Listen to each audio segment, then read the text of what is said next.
Muy bien. Ahí creo que ya estamos.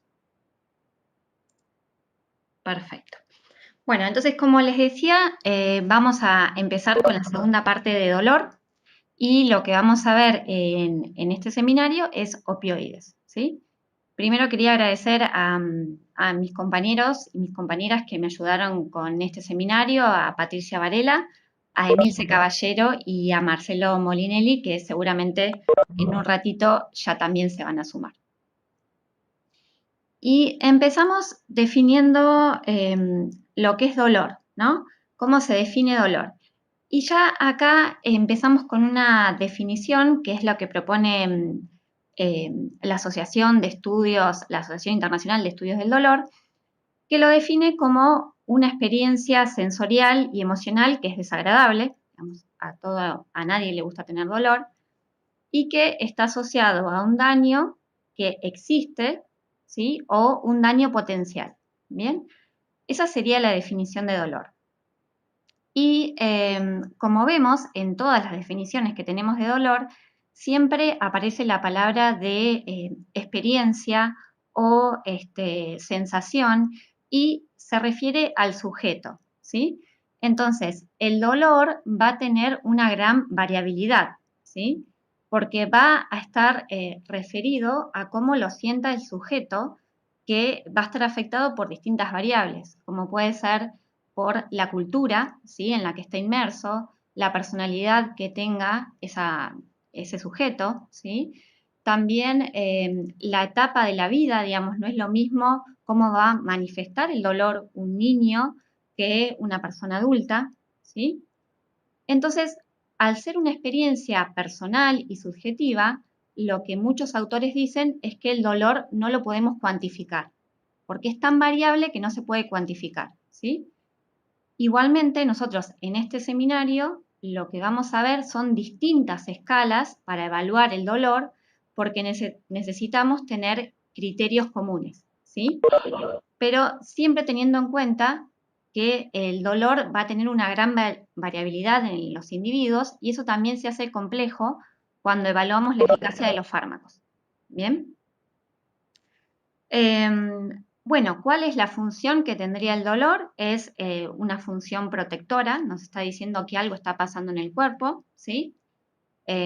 Y el concepto de dolor, no solamente tenemos un concepto físico de un dolor físico, sino también muchas veces podemos hablar de un dolor psíquico, ¿sí? Y que por lo tanto ha acompañado a la humanidad en toda su historia, ¿sí? Bien, ¿cómo se clasifica el dolor? Lo podemos clasificar según cuánto sea la duración, en un dolor agudo, crónico o irruptivo. El dolor agudo, hay distintas manifestaciones, definiciones de lo que es un dolor agudo, pero podríamos decir que es el que dura hasta 6 meses y que uno podría ver la resolución probable de ese dolor, ¿sí? Que está padeciendo el paciente. Y el dolor crónico es el que se extiende en el tiempo, más allá de 6 meses, y que se relaciona con síntomas vegetativos, como puede ser alteración del sueño, generalmente puede tener síntomas depresivos, digamos, se relaciona mucho con la depresión, ¿sí? Hay una afectación de los vínculos, ¿bien? Y es un dolor que uno cuesta verle la resolución, ¿sí? Y que pueda acompañar hasta el final de su vida al paciente. Y el dolor irruptivo es este dolor que son las exacerbaciones que se producen en un dolor crónico, ¿bien? Ustedes van a encontrar distinto tiempo de duración, pero más o menos es esto lo que les dice la Biblia que nosotros le vamos a proponer, ¿sí? Y según las características, el dolor puede ser nociceptivo, neuropático o mixto, componente de los dos.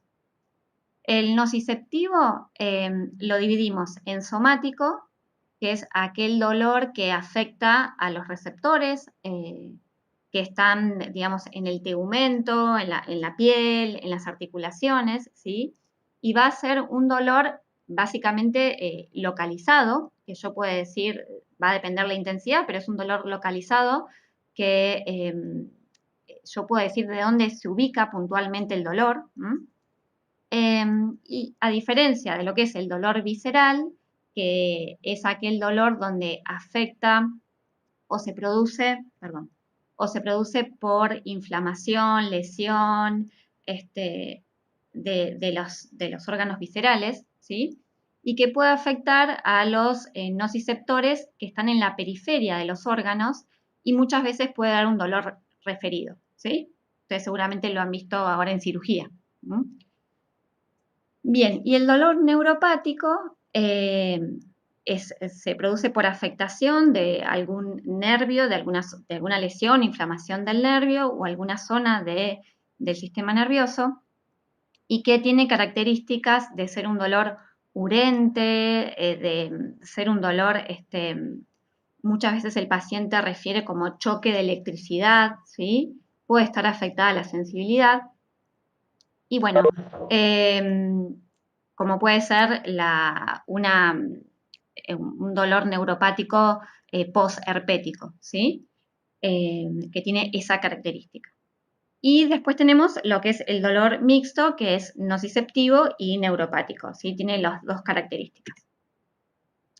Un poquito de epidemiología es obviamente uno de los motivos más frecuentes de consulta y tenemos un gran problema con el dolor, que hay una gran cantidad de pacientes, ¿sí?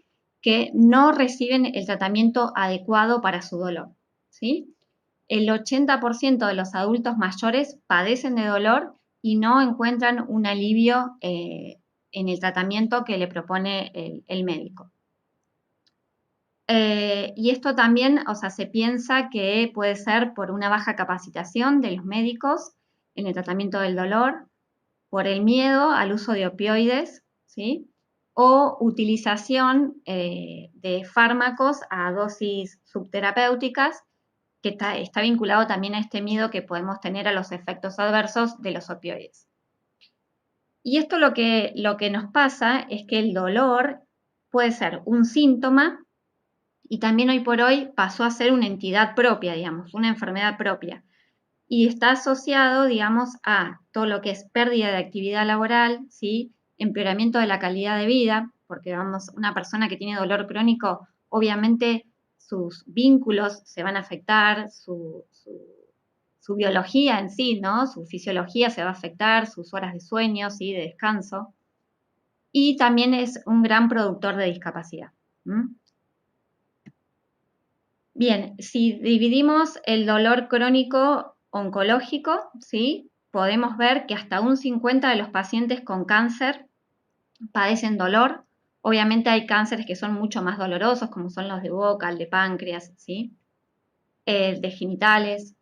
Y lo que decíamos recién, ¿no? Esta gran problemática que tenemos, que hasta un 80% de los pacientes no tienen un alivio satisfactorio, ¿sí? Del dolor. O sea que esto hay que tratar de cambiarlo. Y después tenemos el dolor crónico no oncológico, que tiene una gran variabilidad, ¿sí? Que cuando hablamos de dolor crónico no oncológico, estamos hablando de enfermedades reumáticas o una artrosis, ¿sí? O lumbalgias, ahí como dice dolor de espalda, y que tiene gran variabilidad en los países desarrollados, ¿sí? Puede ir de un 2 a un 45%. O sea, fíjense cómo es la percepción del dolor en los distintos países, ¿sí?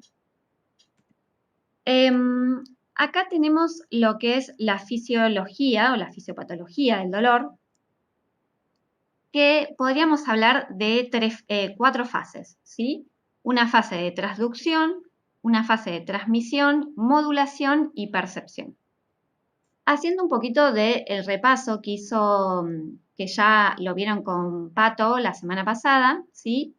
Nosotros tenemos en todo nuestro tegumento, ¿sí? En nuestros órganos, tenemos estos nociceptores, ¿sí? Estos receptores que están asociados a una fibra, ¿sí? A una fibra aferente, que puede ser una fibra A delta o C, como dice acá, ¿sí?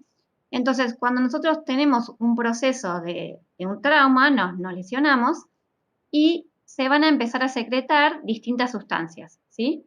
Que ustedes, no sé si se acuerdan, que Pato les hablaba de una sopa sensibilizante, ¿sí? Que estaba compuesta por distintas sustancias, que eran sustancia P, bradicininas, prostaglandinas, leucotrienos, ¿sí? Todas estas sustancias lo que van a hacer es activar, a ver si puedo, ¿ahí se ve el puntero?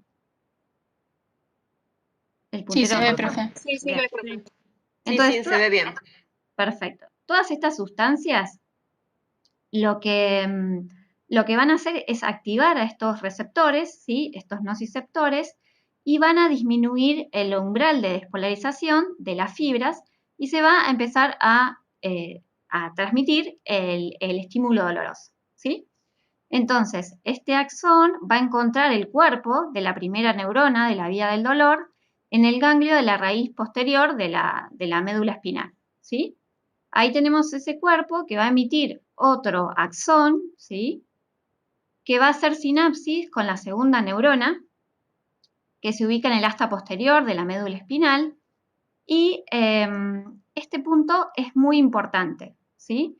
Porque va a pasar por procesos de modulación, ¿sí? Entonces, puede ser que hay neuronas, interneuronas, ¿sí? Que aumenten esta transmisión o que me disminuyan esta sinapsis de la primera con la segunda neurona, ¿sí?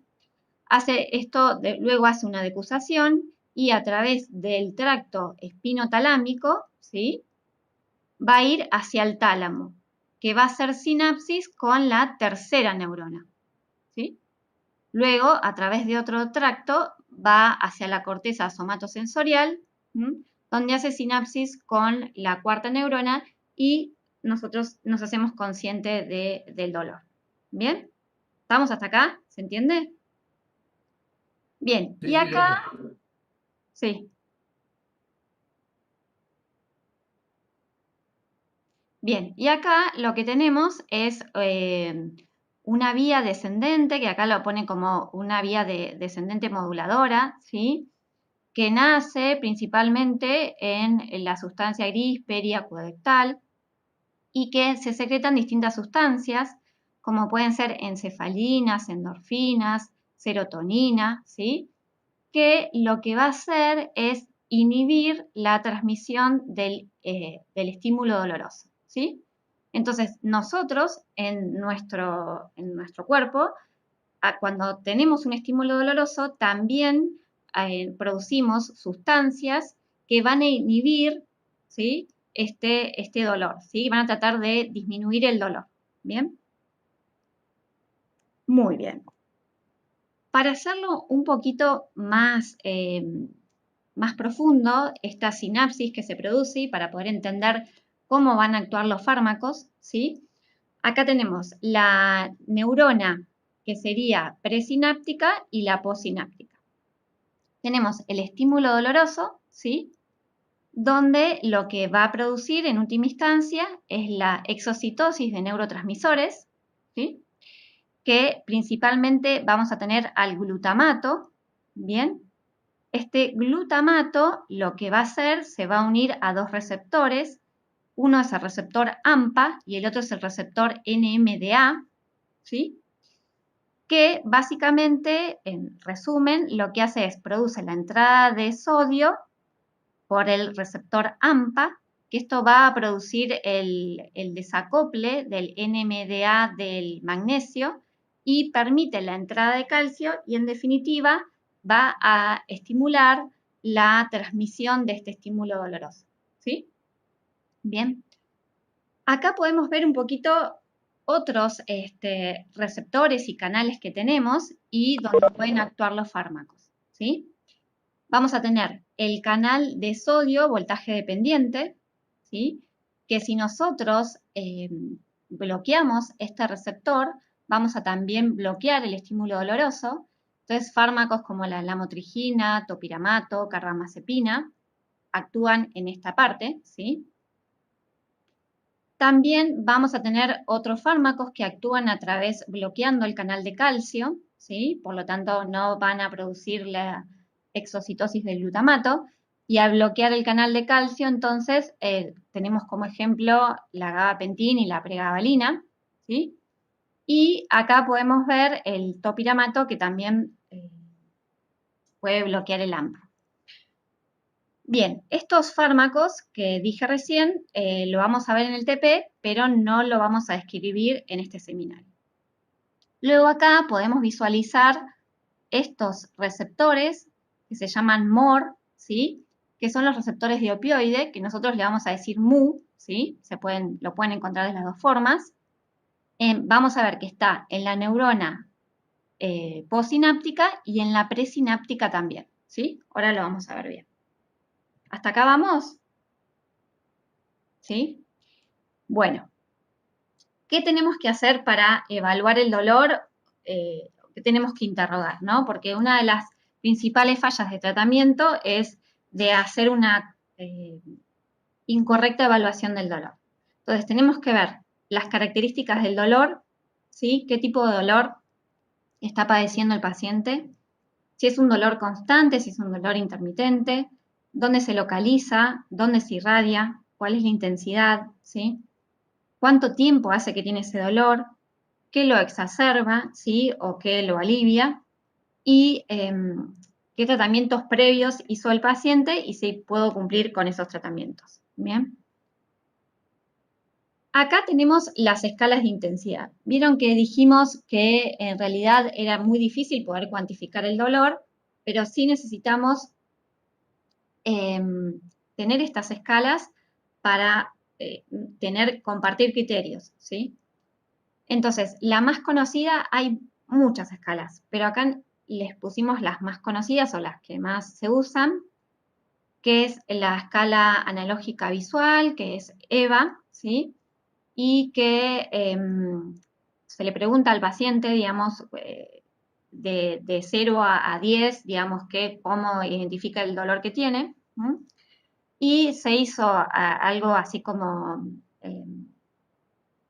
¿cómo es que se dice? Algo arbitrario, ¿sí? Si el paciente refiere de 0 a 4 su dolor, ¿sí? Estaríamos hablando de algo leve, ¿sí? Un dolor leve. De 5, 6, 7 estaríamos hablando de un dolor moderado. Y esto varía según la Biblia, y mayor a 7 ya sería un dolor intenso. ¿Sí? Y luego acá tenemos la escala de expresión facial, que es una escala que se puede usar principalmente en niños, ¿sí? En niños pequeños, o en personas que tienen algún deterioro cognitivo, ¿sí? También se pueden usar para evaluar la intensidad del dolor. Bien, y acá nosotros le pusimos la escala analgésica o la escalera analgésica de la OMS, que se creó hace mucho, mucho tiempo porque estábamos con este problema del tratamiento del dolor con las personas con cáncer. Entonces se hizo esta escalera para mejorar esta situación, para mejorar el alivio del dolor de estas personas, pero lo cual funcionó muy bien. Pero lo que pasó con la escala es que se generalizó para todo tipo de dolor y vamos a ver que los fármacos que pone la escalera de la OMS no tienen la misma eficacia para un dolor no oncológico, ¿sí? Eso lo vamos a ver bien en el TP. Y otra cosa también que es interesante decir, que si bien se le llama escalera, uno no es que si hay un paciente que tiene un dolor intenso, no va a empezar con AINES, ¿sí? No va a empezar con este supuesto primer escalón, sino que va a ser de acuerdo al dolor, los fármacos que utilice, ¿sí? Entonces serían como más cajones, y lo que hablábamos el otro día con mis compañeros, que ahora se dice como que sería como ascensor, ¿no? Como que sería un ascensor que uno para de acuerdo al dolor que tenga el paciente. Pato, si vos querés agregar algo, interrumpime, ¿eh?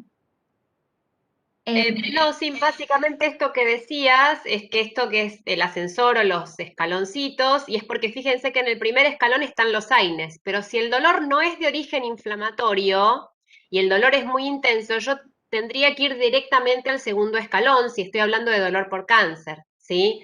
Porque estoy hablando, por ejemplo, el paciente tiene metástasis óseas. Sé que es un dolor porque la interrogué, vimos todas las características. Es un dolor somático muy intenso. El AINE por ahí me sirve como coadyuvante, pero yo tengo que arrancar en el opiáceo débil, ¿sí? Ponele que me tiene en la escala numérica, me marca un 8, es un dolor somático, no es de origen inflamatorio, porque tiene que ver con compresión del hueso o distensión del periósteo por un cáncer, entonces directamente voy al segundo escalón, ¿sí? ¿Se entiende? No necesariamente tengo que pasar por el primero. Perfecto. Bien, y ahora yendo al tema de opioides, ¿sí? Este grupo farmacológico que vamos a hablar en el seminario, ¿sí? Bueno, los opioides se utilizan hace mucho, mucho tiempo, ¿sí? Provienen de una planta que es muy bonita, que es la amapola, y tienen una gran variabilidad de propiedades terapéuticas, pero obviamente lo que más se usa es, o lo que más uno lo vincula es con la analgesia, ¿sí? Y acá nosotros le pusimos un folleto de lo que se usaba antes de un jarabe para la tos que se daba para niños, ¿sí? Que era un jarabe de heroína y que se utilizaba para la tos.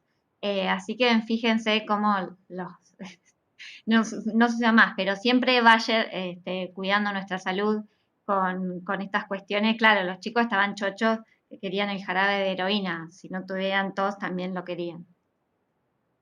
Bueno, la clasificación de los opioides es variada, ¿sí? Podemos clasificarlos por su naturaleza en opioides naturales, los que derivan de la plantita que decíamos recién, los opioides semisintéticos y hoy por hoy los opioides sintéticos que ya no son naturales. Bien. Por su capacidad de agonismo, tenemos agonistas puros, agonistas parciales, antagonistas y antagonistas. Por su potencia en opioides débiles y opioides fuertes. ¿Sí? Muy bien. Los receptores de los opioides, vamos a tener principalmente tres tipos de receptores, ¿sí? Que veíamos recién. Van a tener receptores mu, que también lo pueden encontrar como MOR, receptores kappa, como COR, receptores delta, DOR, y estos tres tipos de receptores están asociados a una proteína GI, ¿sí? Que ustedes recuerdan todo lo que pasaba cuando un ligando se asociaba a un receptor asociado a una proteína GI, ¿sí? Y básicamente, entonces, lo que va a pasar es, va a haber una mayor conductancia del potasio con hiperpolarización de la membrana, eh, o sea, al haber menos entrada de calcio a la célula, va a haber menor liberación del neurotransmisor, ¿sí? Esto estaba producido por una menor actividad de la adeninato ciclasa, ¿sí? Con menor AMP cíclico y activación de la fosfoquinasa A. Y que todo esto, en definitiva, ¿sí? Lo que hacía es una supresión de la despolarización y una menor transmisión del estímulo doloroso, ¿sí? Y esto, el dibujito que vimos anteriormente, ¿sí? Acá vemos el receptor mu, ¿sí? Que al estar, ustedes imagínenlo, asociado a una proteína GI y que va a producir lo que decíamos recién, entonces el estímulo doloroso se corta, ¿bien? ¿Vamos? Bien, ¿dónde están ubicados los receptores y cuáles son las funciones que tienen los receptores de los opioides? ¿Sí? Acá esta figura le muestra que están ubicados en todo el sistema nervioso, ¿sí? También vamos a ver otra ubicación en la diapo que sigue, pero acá fíjense cómo están totalmente distribuidos por todo el sistema nervioso, ¿sí? Acá tienen digamos, los colorcitos que están representados los receptores. Y vamos a ver que tanto tenemos receptores en los nervios periféricos, ¿sí? en la médula, y que van a producir principalmente analgesia, ¿sí? En la sustancia gris periacueductal, ¿se acuerdan que habíamos visto que nacía este tracto modulador descendente? Entonces también hay receptores ahí donde van a producir analgesia. Vamos a encontrar también en la corteza cerebral, ¿sí? Que no solo se vinculan con la analgesia, sino también con la toma de decisiones, ¿sí? Esta cuestión de efectos de recompensa, ¿sí? En el hipotálamo, que ustedes recuerdan que el hipotálamo está íntimamente asociado con la hipófisis, ¿sí? Entonces, en el hipotálamo se va a relacionar con ciertas funciones o sensaciones como puede ser el placer por la comida o ciertas funciones sexuales como puede ser el orgasmo. Y en el hipotálamo podemos encontrar receptores mu y delta, ¿sí? Y en el bulbo cerebral, en los centros respiratorios, vamos a tener receptores mu, que esto se utiliza terapéuticamente para el tratamiento de la tos o la disnea, ¿sí? Pero también es la activación de este receptor a nivel del bulbo, ¿sí? De los centros de la respiración es el más grave efecto adverso que pueden dar los opioides, que es la depresión respiratoria, ¿sí? Que ahora lo vamos a ver. También se pueden encontrar en el sistema inmunitario los receptores mu principalmente, ¿sí? Y hoy por hoy se está estudiando mucho los efectos adversos que pueden tener en una persona que toma digamos, de forma continua opioides y que esto le puede producir inmunosupresión, ¿sí? Se ubican, también tenemos receptores mu a nivel del sistema cardiovascular, principalmente en el vago, ¿sí? Donde puede producir bradicardia e hipotensión. Y también vamos a encontrar receptores mu y kappa, ¿sí? En el sistema gastrointestinal, donde producen disminución de la motilidad y disminución de las secreciones. Y esto también, estas funciones hacen su terapéutica, ¿sí? Lo vamos a usar en algunos, ahora vamos a ver que se usan para las diarreas no infecciosas, ¿sí? Y hay también una relación de los receptores kappa, que no se sabe bien en qué parte del sistema nervioso se ubicarían, ¿sí? Que en algunos opioides se puede ver el efecto adverso de excitación, ¿sí? Y disforia, que no se sabe bien dónde es la zona que estaría actuando. Bien, ¿cuáles son los usos terapéuticos que tenemos de los opioides? Principalmente, ¿sí? La analgesia, ¿sí? Eso es lo más conocido, pero también vamos a tener para la tos y la disnea, la diarrea, la abstinencia, también hay algunos opioides que se usan para la abstinencia a opioides, ¿sí? Y como anestésicos o antes de colocar un anestésico, ¿sí? Bien, la farmacocinética en general, ¿sí? Son sustancias muy liposolubles, por lo cual van a tener un gran volumen de distribución. Y entonces vamos a hacer la elección del fármaco muchas veces por la potencia que tiene, ¿sí? Y teniendo en cuenta estas variables farmacocinéticas, ¿sí? La mayoría de ellos tienen un metabolismo hepático, algunos pueden tener también un metabolismo en el pulmón, ¿sí? Y el metabolismo hepático muchas veces genera metabolitos activos, entonces si hay una insuficiencia hepática, para aquellos fármacos que necesitan que se metabolice por el hígado, esto va a ser un problema, o sea, no van a tener ninguna acción terapéutica. O a veces el metabolismo hepático los transforma en metabolitos inactivos. Bien. Entonces ahí puede aumentar obviamente la dosis, ¿no? La concentración en sangre, ¿no? De ese metabolito activo. Y la mayoría va a tener una eliminación renal y tenemos varias vías de administración. La oral va a ser siempre la más conveniente, pero en algunas situaciones más la oral, ¿no? En forma crónica, pero en algunas situaciones agudas podemos utilizar también la vía intravenosa. La vía subcutánea en pacientes que están en tratamiento paliativo, que están caquéxicos, ¿sí? Es una muy buena vía, porque no se le puede encontrar algún acceso venoso, ¿sí? O también el paciente está con deterioro del sensorio, entonces no puede utilizarse la vía oral. También se puede usar la vía intramuscular, pero tiene una absorción errática, no se recomienda. Tenemos la transdérmica y, bueno, en casos especiales como la intratecal y la peridural, ¿sí? Bien, ¿cuáles son los efectos adversos de los opioides? ¿Sí? Que hoy habíamos hablado que esto era un problema porque teníamos bastante temor a los efectos adversos que podían tener, ¿sí? Bueno, los más frecuentes que vamos a tener van a ser las náuseas y los vómitos, ¿sí? De las náuseas y los vómitos de estos efectos se genera cierta tolerancia, o sea que pasado un tiempo el paciente disminuye estos síntomas, ¿sí? Estos efectos adversos.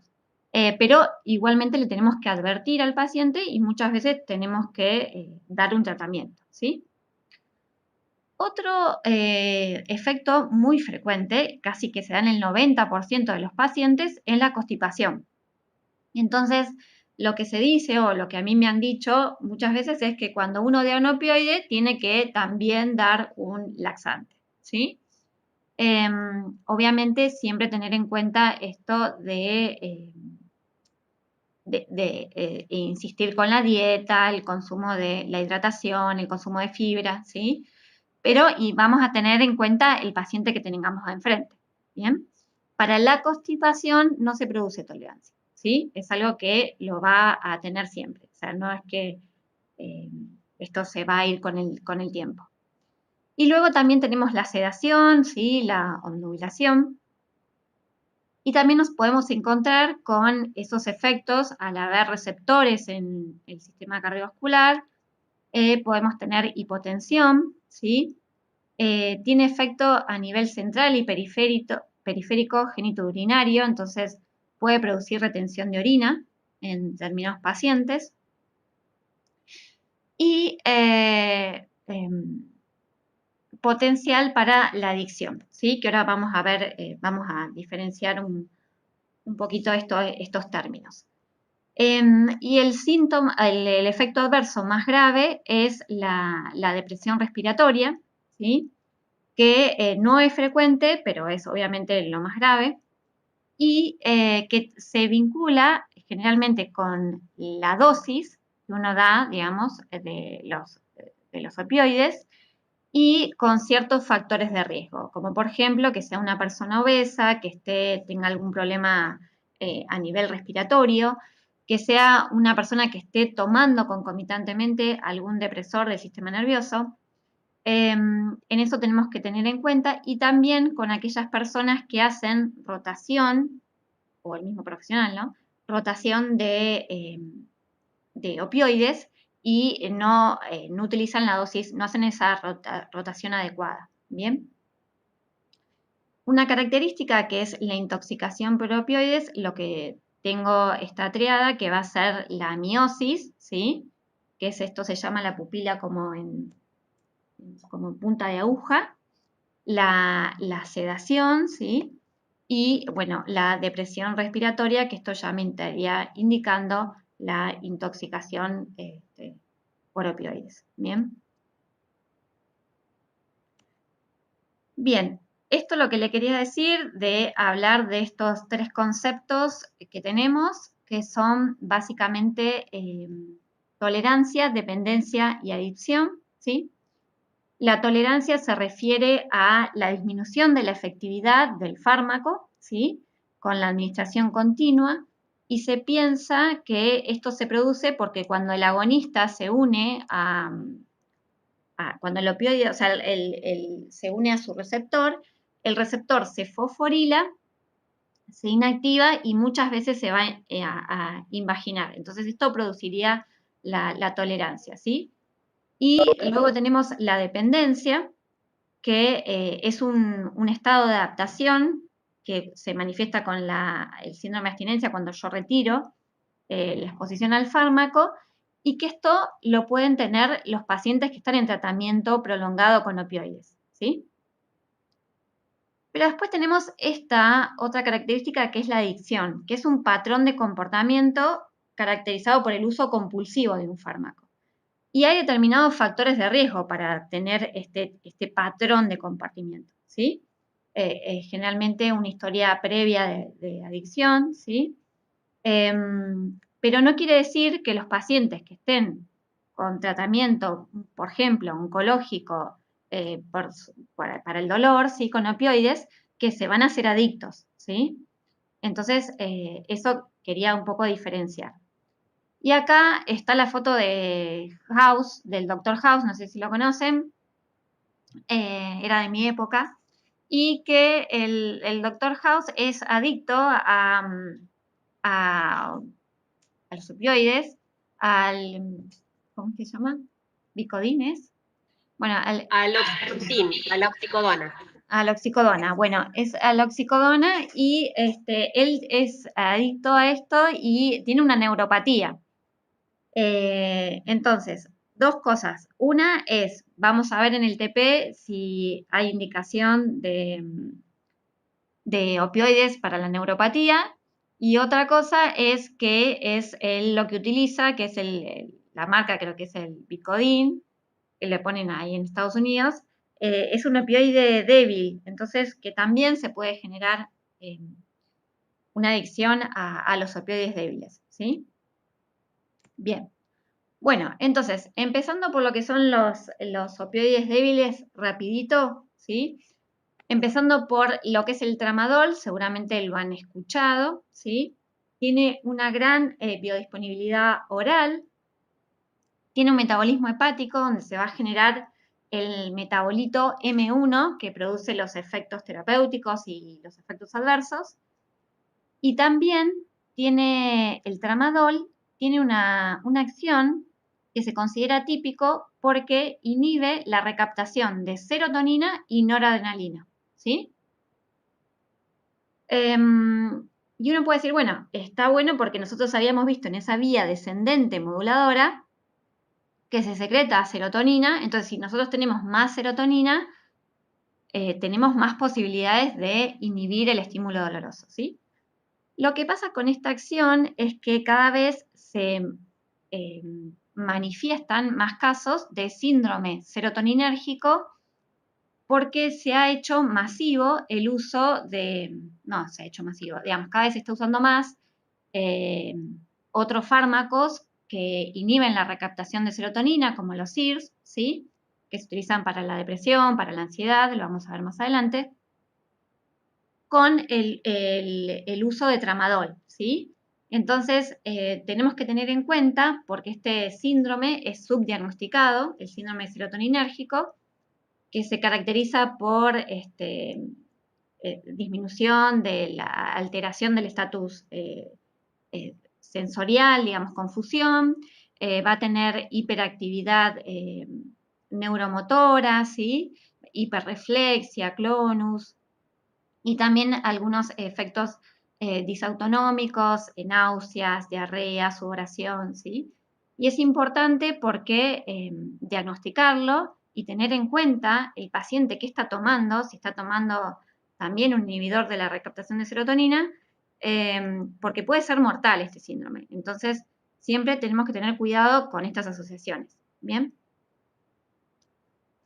Y algo también importante que no dije es que se dice de los opioides es que la dosis respuesta es lineal y que no tienen techo terapéutico. O sea, uno da mayor dosis y cada vez disminuye más el dolor. Pero con el tramadol es la excepción a la regla, digamos, y sí tiene un techo terapéutico que la mayoría de los autores hablan de 400 miligramos, ¿sí? O sea que aumentando esa dosis yo no voy a tener mayor disminución del dolor.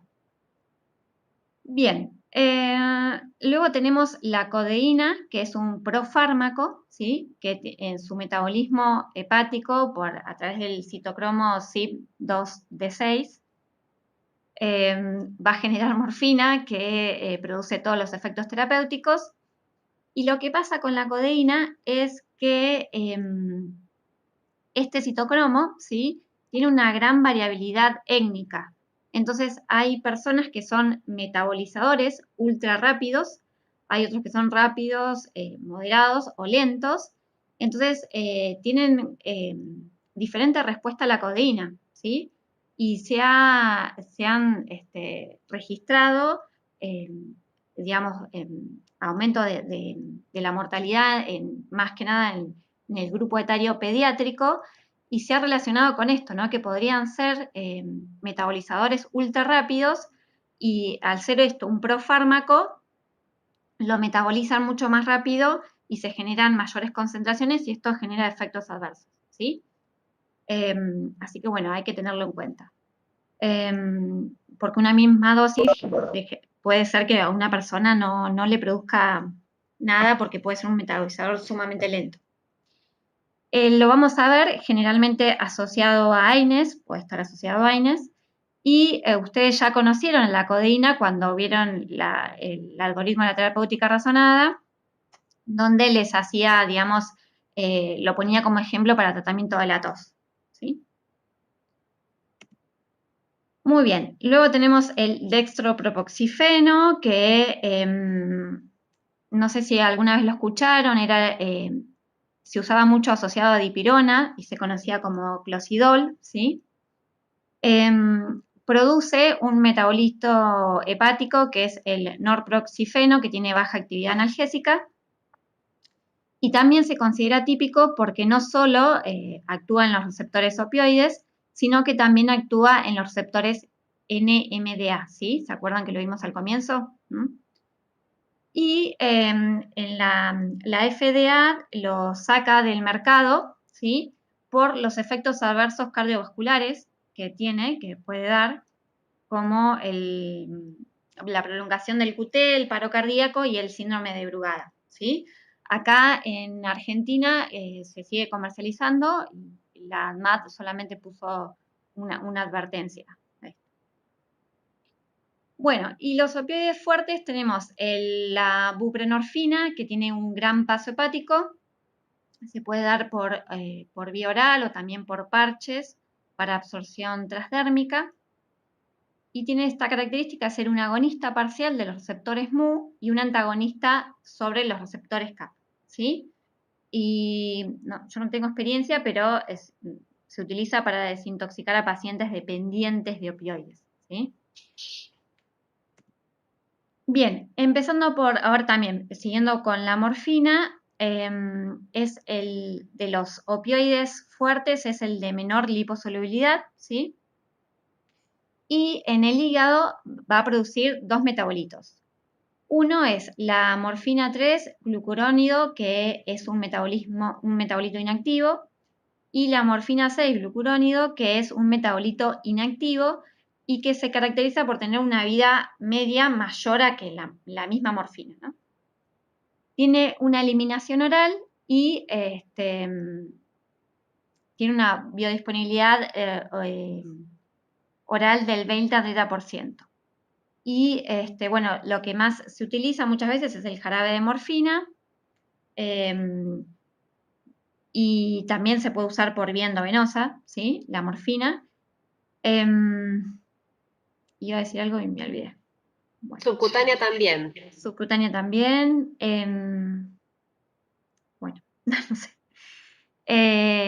Y tiene una vida media corta, digamos de 4 horas, pero ahora hay comprimidos también de liberación prolongada. Bien, luego tenemos la meperidina, que es, bueno, que tiene un metabolismo hepático y característicamente tiene este metabolismo pulmonar, ¿sí? Y se genera, digamos, un metabolito que es la normeperidina, que no tiene una acción analgésica, pero sí excitatoria del sistema nervioso y puede producir temblores y convulsiones. Entonces, con la meperidina tenemos que tener cuidado en pacientes con epilepsia, ¿sí? Tiene una eliminación renal, es 10 veces menos potente que la morfina, y lo que se ve que también tiene una estructura parecida a la atropina, ¿sí? Entonces esto puede como bloquear al sistema parasimpático y paradójicamente produce taquicardia y hipertensión, que ustedes vieron que la mayoría va a producir hipotensión y bradicardia, ¿sí? Entonces estaría dado por esta estructura similar que tiene la atropina. Y luego también tenemos la loperamida, que es un agonista de receptores Mu y kappa, que disminuye la motilidad gastrointestinal por sus efectos en el músculo circular y longitudinal, y que su principal indicación es la diarrea crónica no infecciosa, ¿sí? Bien. Luego tenemos la metadona, que es un opioide sintético y atípico que bloquea estos receptores NMDA y también disminuye la recaptación de serotonina, ¿sí? Tiene muy buena biodisponibilidad oral, tiene un gran volumen de distribución, ¿sí? Y esto hace que tenga una gran vida media con la posibilidad de acumulación, ¿sí? Y también esta característica es que hace que sus efectos se produzcan, digamos, como pasen unos días para que pueda tener efectividad analgésica, y también tenemos que tener cuidado si hacemos alguna rotación, ¿sí? Que con la posibilidad de que este fármaco se acumule, ¿sí? Por esta gran vida media que tiene. También es por eso es muy difícil establecer como esta equipotencia con la morfina, ¿no? También hay que tener cuidado por las alteraciones cardiovasculares que puede producir, como lo que decíamos hoy también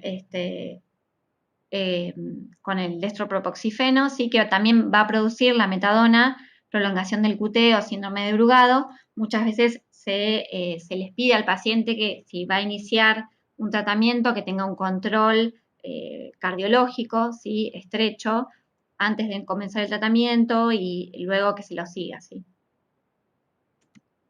Bien, después tenemos Perdón, sí, una cosita nomás de metadona. Es el que se puede dar en insuficiencia renal, bien, con más seguridad. Los otros también, pero hay que ajustar la dosis. buenísimo. Después tenemos la oxicodona, que también tiene muy buena disponibilidad oral, es un metabolismo hepático. Y bueno, lo que yo había leído, Pato, que era el más utilizado hoy por hoy en forma crónica. No sé si, o el que más se está empezando a Sí, utilizar. no se está empezando a utilizar mucho y para patología no oncológica, y es el problema que tenemos.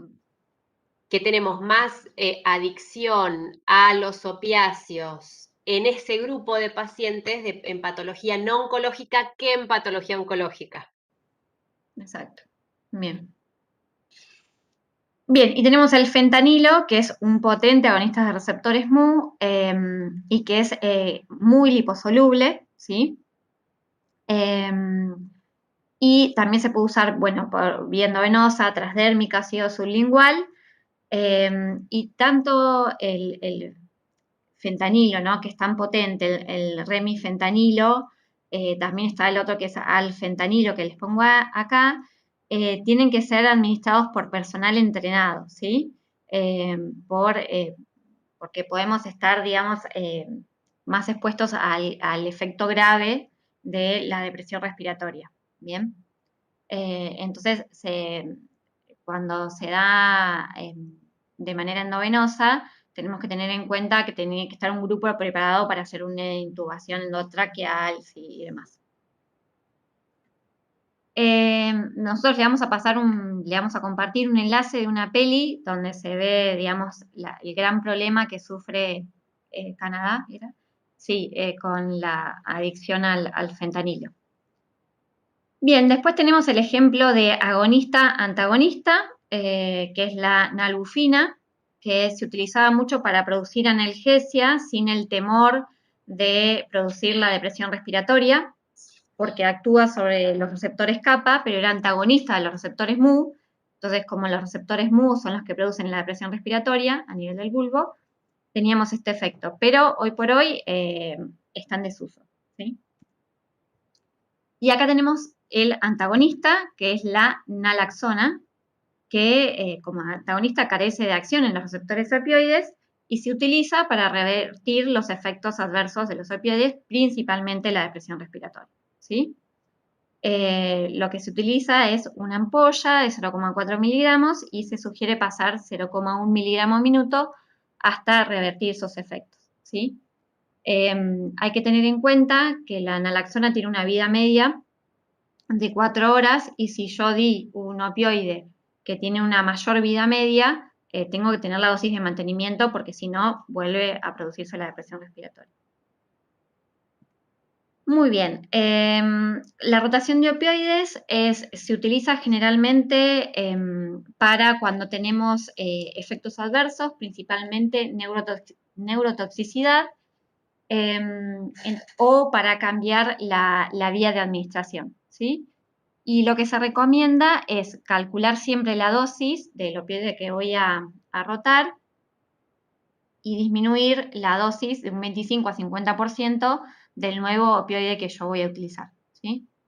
Eso tienen una tablita en la Biblia donde ahí les aclara bien cómo calcular la dosis, cómo tiene que ser la equivalencia, ¿sí?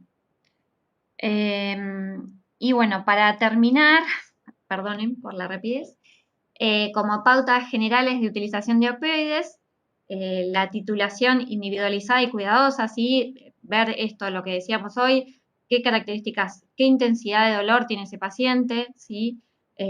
Establecer una dosis clara y fija, advertirle al paciente de lo que le puede pasar, ¿sí? De un poco los efectos adversos, no asustar, ¿no? Pero decir, bueno, esto de las náuseas, de los vómitos, de la constipación, ¿sí? Bueno, esto de las dosis fijas a intervalos regulares, hablar con el paciente de la dosis rescate, ¿sí? Porque muchas veces lo puede manejar el mismo paciente o el familiar. Y, bueno, esto, prevenir y anticipar los efectos secundarios y siempre tener en cuenta aquellos fármacos que se usan como adyuvantes, ¿no? Y estar controlando la toxicidad que se puede estar produciendo, ¿no? Bueno, creo que Cintia, nada yo más. puedo decir una cosita.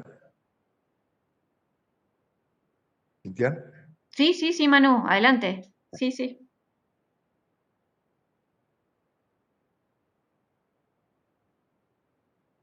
creo que lo dijeron, no sé, al principio yo no estaba. El tema de adicción, Patrick creo que lo había resaltado, es raro en pacientes que tienen dolor oncológico. Y muchas veces no se utiliza, esto lo había aclarado Cintia, por este tema, por el temor a la adicción. Y en cambio, está digamos, esto por un lado lo quería rescatar, digamos, quiero destacarlo. Y la otra cuestión es el tema de la tolerancia. De los efectos adversos, hay dos en los cuales no se observa tolerancia, que es la miosis y la constipación, el estreñimiento. Con lo demás, se observa tolerancia. Y entonces, bueno, en pacientes que toman durante mucho tiempo y en dosis altas opiáceos, pueden llegar a alcanzar dosis muy altas sin producir depresión respiratoria, a pesar de que el límite es la depresión respiratoria, digamos, porque ahí es donde está el temor. Pero se observan dosis altas por esta razón, en pacientes que llevan mucho tiempo. En cambio, digamos, se observa más el tema de la depresión respiratoria, no sé, en una primera fiesta en la cual prueban heroína o un opiáceo fuerte, y el riesgo es muy alto en esos casos. A pesar de que no produce bradicardia, no produce depresión cardiovascular, pero la depresión respiratoria la produce. Así que bueno, nada más eso, un puntilleo nomás.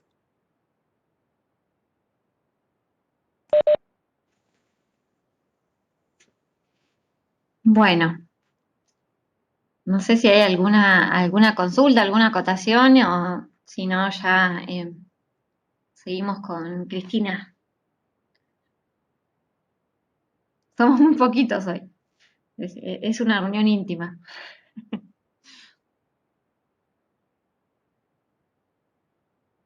Bueno. Bueno, seguimos con Cristina entonces. Manu. Sí, dale. Bienvenida, Cristina. Bueno, bienvenida a la UA, en realidad, porque ya estás. Ya estoy acá. Hola. ¿Cómo están? Bueno, ¿qué tal, chicos? Encantada. Yo soy Cristina, soy de la Facultad de Exactas. Yo estoy en la parte de farmacología y toxicología en bioquímica, así que les voy a contar un poco de la parte de cannabis medicinal. Yo desde el 2017 doy farmacología y desde entonces, y tóxico, y desde entonces yo trabajo además en investigación en cannabis medicinal, con lo cual desde el 2017-18 nosotros hemos incluido dentro de la currícula la parte de receptores y, perdón, voy a cerrar la puerta porque si no, la parte de receptores y farmacología de cannabis. Les voy a compartir. ¿Yo puedo compartir acá sin permiso? No tengo experiencia en Webex. Sí, podés, no sé si te aparece abajo compartir. Screen, share content. Sí, Ahí. acá está. Qué cosa fantástica. Una flechita tenés. No, Ahí. yo la experiencia en Está Webex perfecto. me hizo re mal. Bueno, yo sé que están cansados, así que, y justo, bueno, cannabis tiene una cuestión que es que para entender por qué algunas cosas son como son, yo tengo que introducirme dentro de la parte de receptores, así que les voy a contar un poco de qué se trata toda esta cosa. Cannabis tiene una problemática y es que esto, no voy a entrar en la cuestión de las previsiones y demás, pero lo cierto es que el formato de previsión que tenemos en cannabis desde el 61 nos ha hecho muy difícil poder avanzar en la cuestión de investigación, con lo cual son receptores y los mecanismos y la clínica de cannabis es bastante reciente para lo que es la medicina, ¿sí? Y para colmo de males, es extremadamente compleja. Ahora vamos a ver por qué. La forma de encarar o la forma de abordar el estudio de la parte molecular y clínica del cannabis, ¿no? Farmacológica y clínica. Data más o menos del 65, la primera vez que se aprende o que se descula, digamos, cómo es la molécula de THC, al año siguiente el CBD, que son dos de los componentes principales de cannabis, y recién en el 88 y 93 aparecen los primeros receptores de cannabinoides. ¿Por qué se buscaban receptores de cannabis? Porque ustedes deben saber a esta altura que cuando un fármaco o cuando una droga o cuando cualquier sustancia o xenobiótico tiene algún efecto dentro del organismo, no es casual, tiene un efecto porque nosotros tenemos receptores para ese componente o ese compuesto, esa molécula en particular. Entonces, bueno, buscando, obviamente se encontró en roedores y en perros, y se dio con los receptores CB1 y CB2, todavía no se habían aislado para ese momento, pero sí se habían podido dilucidar la existencia, más o menos la estructura, y se aproximó en principio una distribución. Generalmente si ustedes van a las charlas de cannabis que se dan ahora que la legislación se abrió, ¿no es cierto?, para todo lo que es prescripción de cannabis, autocultivo, y que ahora a ustedes como prescriptores sobre todo les va a empezar a llegar a mansalva gente con su aceite para preguntarle cómo lo usa, y bueno, cosa que se nos están acercando un montón, sobre todo los médicos, porque la ley como que un poco les cayó encima a médicos y farmacéuticos porque le tiraron que tenían que empezar a recetarlos, pero no hemos tenido capacitación de nuestras carreras hace 10, 20, 30 años atrás. Con lo cual, dentro de las capacitaciones que se dan en general, se suele usar algo muy parecido. A ver si yo también quiero el puntero que tenían ustedes. ¿Cuál es el puntero? Quiero tener un puntero. Ya está. ¿Se ve mi puntero? Sí, se ve. Sí, se ve. Ustedes. Sí. Entonces van a ver que hay algo muy parecido a esto dando vueltas, pero donde dice receptores CB1 principalmente a nivel del sistema nervioso central y receptores CB2 a nivel del sistema nervioso periférico. Con el avance de la experimentación y de las técnicas analíticas y de las técnicas hemos podido ir cosechando, se vio que no es así, no existe tal cosa como distribución central y distribución periférica. Tenemos receptores CB1 y CB2, que son los propios de cannabinoides, tanto en el sistema nervioso central, mayormente concentrado en el sistema nervioso central, con efectos más que nada importantes a nivel del sistema nervioso central, pero también están los CB2, siempre cerca y siempre orbitando. Y lo mismo a la inversa, tenemos CB1 en el sistema en la región periférica del organismo.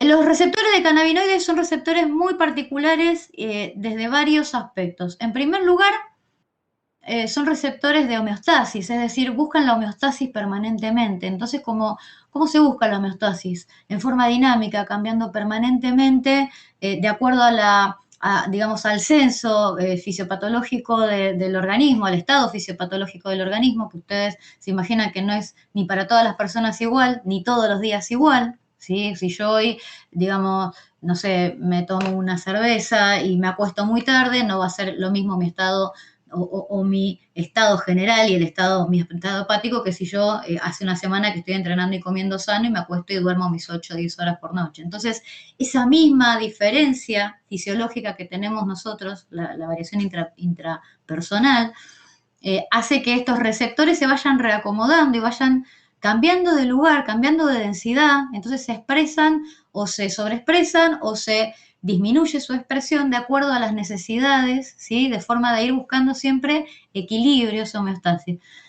Se sabe mucho respecto de algunas implicaciones que tienen, por ejemplo, a nivel, digamos, de cerebro, a nivel de la memoria, a nivel de la parte cognitiva, a nivel del control motor, a nivel de ansiedad y depresión, del apetito y la ingesta de comida.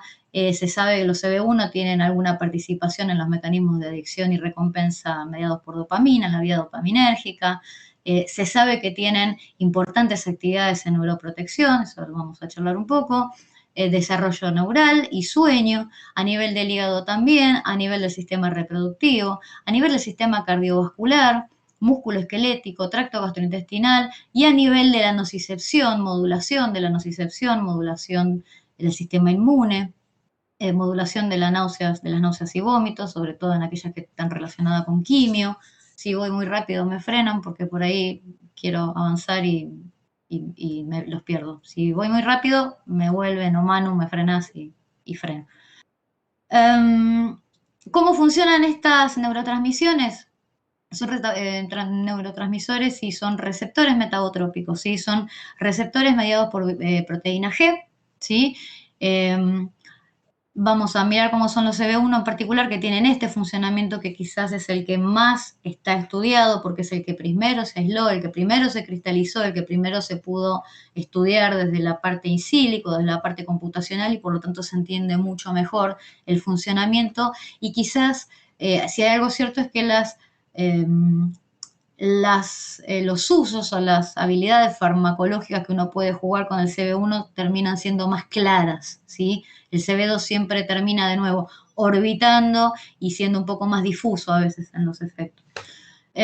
Los receptores CB1 son receptores anterógrados, quiere decir que están digamos, son presinápticos, ¿no es cierto? Están en la parte presináptica.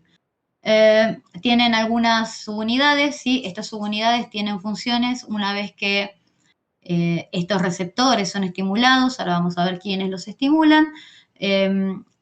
Se disparan algunas cascadas que hacen cosas como inhibir, ¿sí? La síntesis de AMP cíclico, o sea, la adenilato ciclasa, bloquear la entrada de calcio y aumentar la salida de potasio, la conductancia al potasio. ¿Cuál es la implicancia de esto? Cuando hay injuria, cuando hay dolor, la forma de que los neurotransmisores salgan a avisar de este dolor y lleven esta información en la sinapsis es mediante la entrada de calcio. El calcio circundante aumenta, entonces la entrada de calcio por estos canales o por estos transportadores de calcio hace que la vesícula que está conteniendo en la terminal presináptica los neurotransmisores se libere, ¿sí? Y estos neurotransmisores vayan a dar cuenta de que hay una injuria o de que hay un dolor y así se produzca la transmisión. estoy hablando de dolor porque hoy era el tema de dolor. Esto vale para todos los neurotransmisores y este proceso vale para todos los neurotransmisores, y si esta neurona es dopaminérgica, lo que sale acá es dopamina, y si esta neurona es adrenérgica, lo que sale acá es adrenalina, y si esta neurona es de cualquier tipo de neurotransmisor, lo que sale acá es ese neurotransmisor. Acá por eso yo puse genéricamente un neurotransmisor. Perdón. ¿Y quién estimula estos receptores? Porque la primera pregunta que uno se hace es, ¿por qué tenemos receptores CB1? O sea, el cannabis, es, digamos, ¿cómo fue la evolución del estudio, no? El cannabis nos hacía algo, bueno, debemos tener receptores. Ah, ¿por qué tenemos receptores? Y debemos tener neurotransmisores endógenos. Entonces, precisamente, lo que se encuentra después de los receptores es que hay muchos, pero hay dos que son más potentes, más eficaces y más abundantes, ¿sí? Que son el 2-araquidilglicerol y la anandamida, la amida de la felicidad. Entonces, ¿cómo funciona esto? Cuando entra calcio, porque dijimos que ante una injuria o ante un daño o ante un dolor, aumenta la conducta, aumenta la cantidad de calcio en el entorno, entra calcio en la parte postsináptica. Entonces los endocannabinoides, que no están siempre disponibles, sino que se sintetizan in situ, se sintetizan, se arman rápidamente con lípidos de membrana que están acá resguardados, atraviesan por medio de una proteína de membrana, atraviesan hacia el espacio sináptico y van a estimular a los receptores CB1. Bien, una vez que estos receptores CB1 son estimulados, lo que termina ocurriendo acá es todo esto que le conté, ¿sí? Bloqueo de la entrada de calcio, aumento de la salida de potasio, inhibición de la síntesis de AMP cíclico, salida de los neurotransmisores. Bien, con lo cual, una vez que actúan acá, todo esto parecería estar disminuido, ¿sí? ¿Cuál es la diferencia con los fitocannabinoides? La diferencia es básicamente que los fitocannabinoides son mucho más potentes y que a diferencia de los endocannabinoides, al igual que todos los receptores, tienen una finalización de su acción por medio de la degradación. A nuestros endocannabinoides los degrada una amida que se llama, una enzima que se llama una hidrolasa, la FAH, ¿sí? En cambio, los fitocannabinoides no, los fitocannabinoides vienen y se pegan y continúan por una cantidad de tiempo que tiende a ser bastante más larga y además con una potencia bastante más importante. No voy a entrar en eso porque no me acuerdo cuánto ahondan ustedes en las fórmulas de potencia y todo eso, así que no me voy a meter por ahí porque es más largo, pero sí son más potentes que nuestros endocannabinoides. Bueno, y funcionan así básicamente en el mismo tipo de receptor. Fíjense que nuestros endocannabinoides tienen estructuras lipídicas, ¿sí? Si se acuerdan de química, estos son típicamente amidas, ¿sí? Ésteres, ácidos grasos bastante largos, algún que otro anillo polifenol, pero en general, si se fijan, son todos ácidos grasos, son todas grasas largas, ¿sí? Esto es lo que sintetizamos nosotros como moléculas endocannabinoides. Lo curioso, porque desde la farmacología en general, si ustedes se fijan, los tratamientos para patologías relacionadas con las monoaminas, ¿sí? Con la adrenalina o con cualquiera de las monoaminas del sistema nervioso central, vamos a ver que tienen de mínima el farmacóforo o esa monoamina o un pedacito que se parece para que el receptor lo conozca. Lo que es bastante curioso y lo que es muy interesante dentro de la química de cannabis es que las moléculas no se parecen en nada y sin embargo son más efectivas incluso que para la unión al receptor, ¿sí?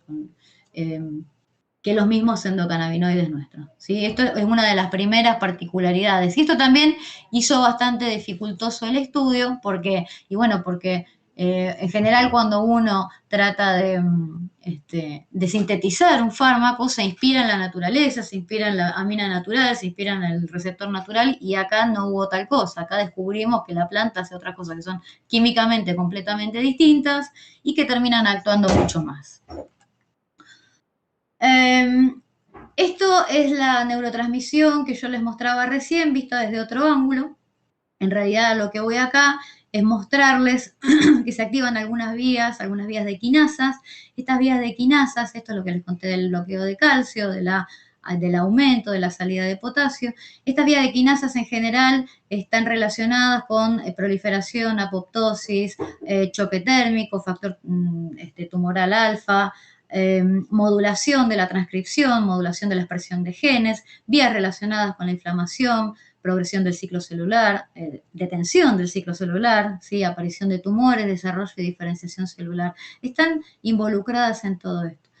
Una de las cosas que yo siempre hago hincapié, sobre todo cuando trabajo o cuando doy así charlas para profesionales, es que uno como profesional tiene que hacer una severa distinción entre cuando está leyendo farmacología molecular in vitro o farmacología molecular en vivo y clínica. ¿Sí? Esto lo vamos a avanzar un poquito más enseguida, pero uno se siente tentado al principio cuando empieza con la temática, hablo por experiencia, porque también lo ve en las mamás cuando uno se acerca a las ONG. Nosotros empezamos trabajando con ONGs, trabajamos ahora con las asociaciones y con la escritura y la redacción de la ley, y uno lo que percibe mucho es esto de que la lectura, la gente lee mucho, ¿sí? Y la gente entonces lee que vías relacionadas con aparición y detención de tumores, y rápidamente se asocia a la detención de la proliferación tumoral. Y entonces buscas un paper in vitro, efectivamente si vos lo pones al cannabis o pones algún cannabinoide sobre alguna línea tumoral, efectivamente detiene la progresión del crecimiento o termina siendo lisis de las células. Y entonces uno dice, listo, cura los tumores. Y después en clínica no se parece absolutamente nada, porque un ser vivo se difiere infinitamente de lo que es un cultivo tejido in vitro, o de lo que es un tubo de ensayo, o inclusive de lo que es animal, porque cuando hacemos estudios en animales, los resultados in vivo después en clínica no terminan representando lo que vemos en animal. Entonces, una de las cosas, uno de los peligros siempre que yo hago hincapié para los profesionales cuando empezamos a trabajar o a leer en el tema de cannabis, es ir siempre hacia una lectura crítica mucho más, la vamos a mirar ahora enseguida un poco más, mucho más relacionada con la clínica y con un volumen de investigación mucho más amplio, ¿sí? Porque vamos a ver que cannabis ha estallado en lo que es estudio de farmacología, y de repente nos encontramos por año con un promedio de 900.000 a 1 millón de trabajos publicados en cannabis y endocannabinoides y todo lo que tiene que ver con la palabra cannabis, si ustedes lo buscan en Google Scholar.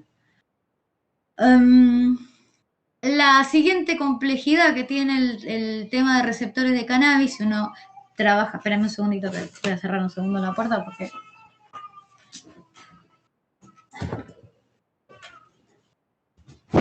Perdónenme, pero tengo un nieto que modula mucho la voz. Lo segundo que nos vamos a encontrar es que los receptores no siempre están... Vieron que yo lo primero que les dije es... Parece que les miento, porque primero les digo una cosa y después les cambio el ángulo, les cambio el arco. Los receptores de membrana, bueno, sí, no siempre. Sí, son de membrana, pero ¿qué pasa? Yo no sé si ustedes vieron en alguna parte el proceso de taquifilaxia, pero en general estos receptores, cuando el entorno lo demanda o cuando el estado fisiopatológico lo demanda, tienen la capacidad de ir por la vía de la arrestina, por la señalización de la vía de las arrestinas, y generar una... se imaginan, se vuelven hacia adentro con un pedacito de membrana sobre una membrana de endosoma. Y ahora este receptor no está más disponible en membrana, ¿sí? Cuando estaba en membrana hacía esto, disminuía el AMP cíclico, disminuía la entrada de calcio, aumentaba o activaba las vías de las MAP quinasa. A veces no, a veces se imagina, se mete dentro del citosol y deja de hacer todas esas cosas que se internalizan, ¿no es cierto? Y deja de hacer esas cosas que hacía antes. Después hay otra complejidad. Hay algunos que no son receptores CB1 invaginados, sino que son receptores que son propios del citosol, que tienen exactamente la misma estructura, que no difieren, ¿sí? Que tienen una homología absoluta con los receptores de membrana, pero que a diferencia de estos fueron sintetizados para lisosomas, que son estructuras membranosas dentro del citosol, ¿sí?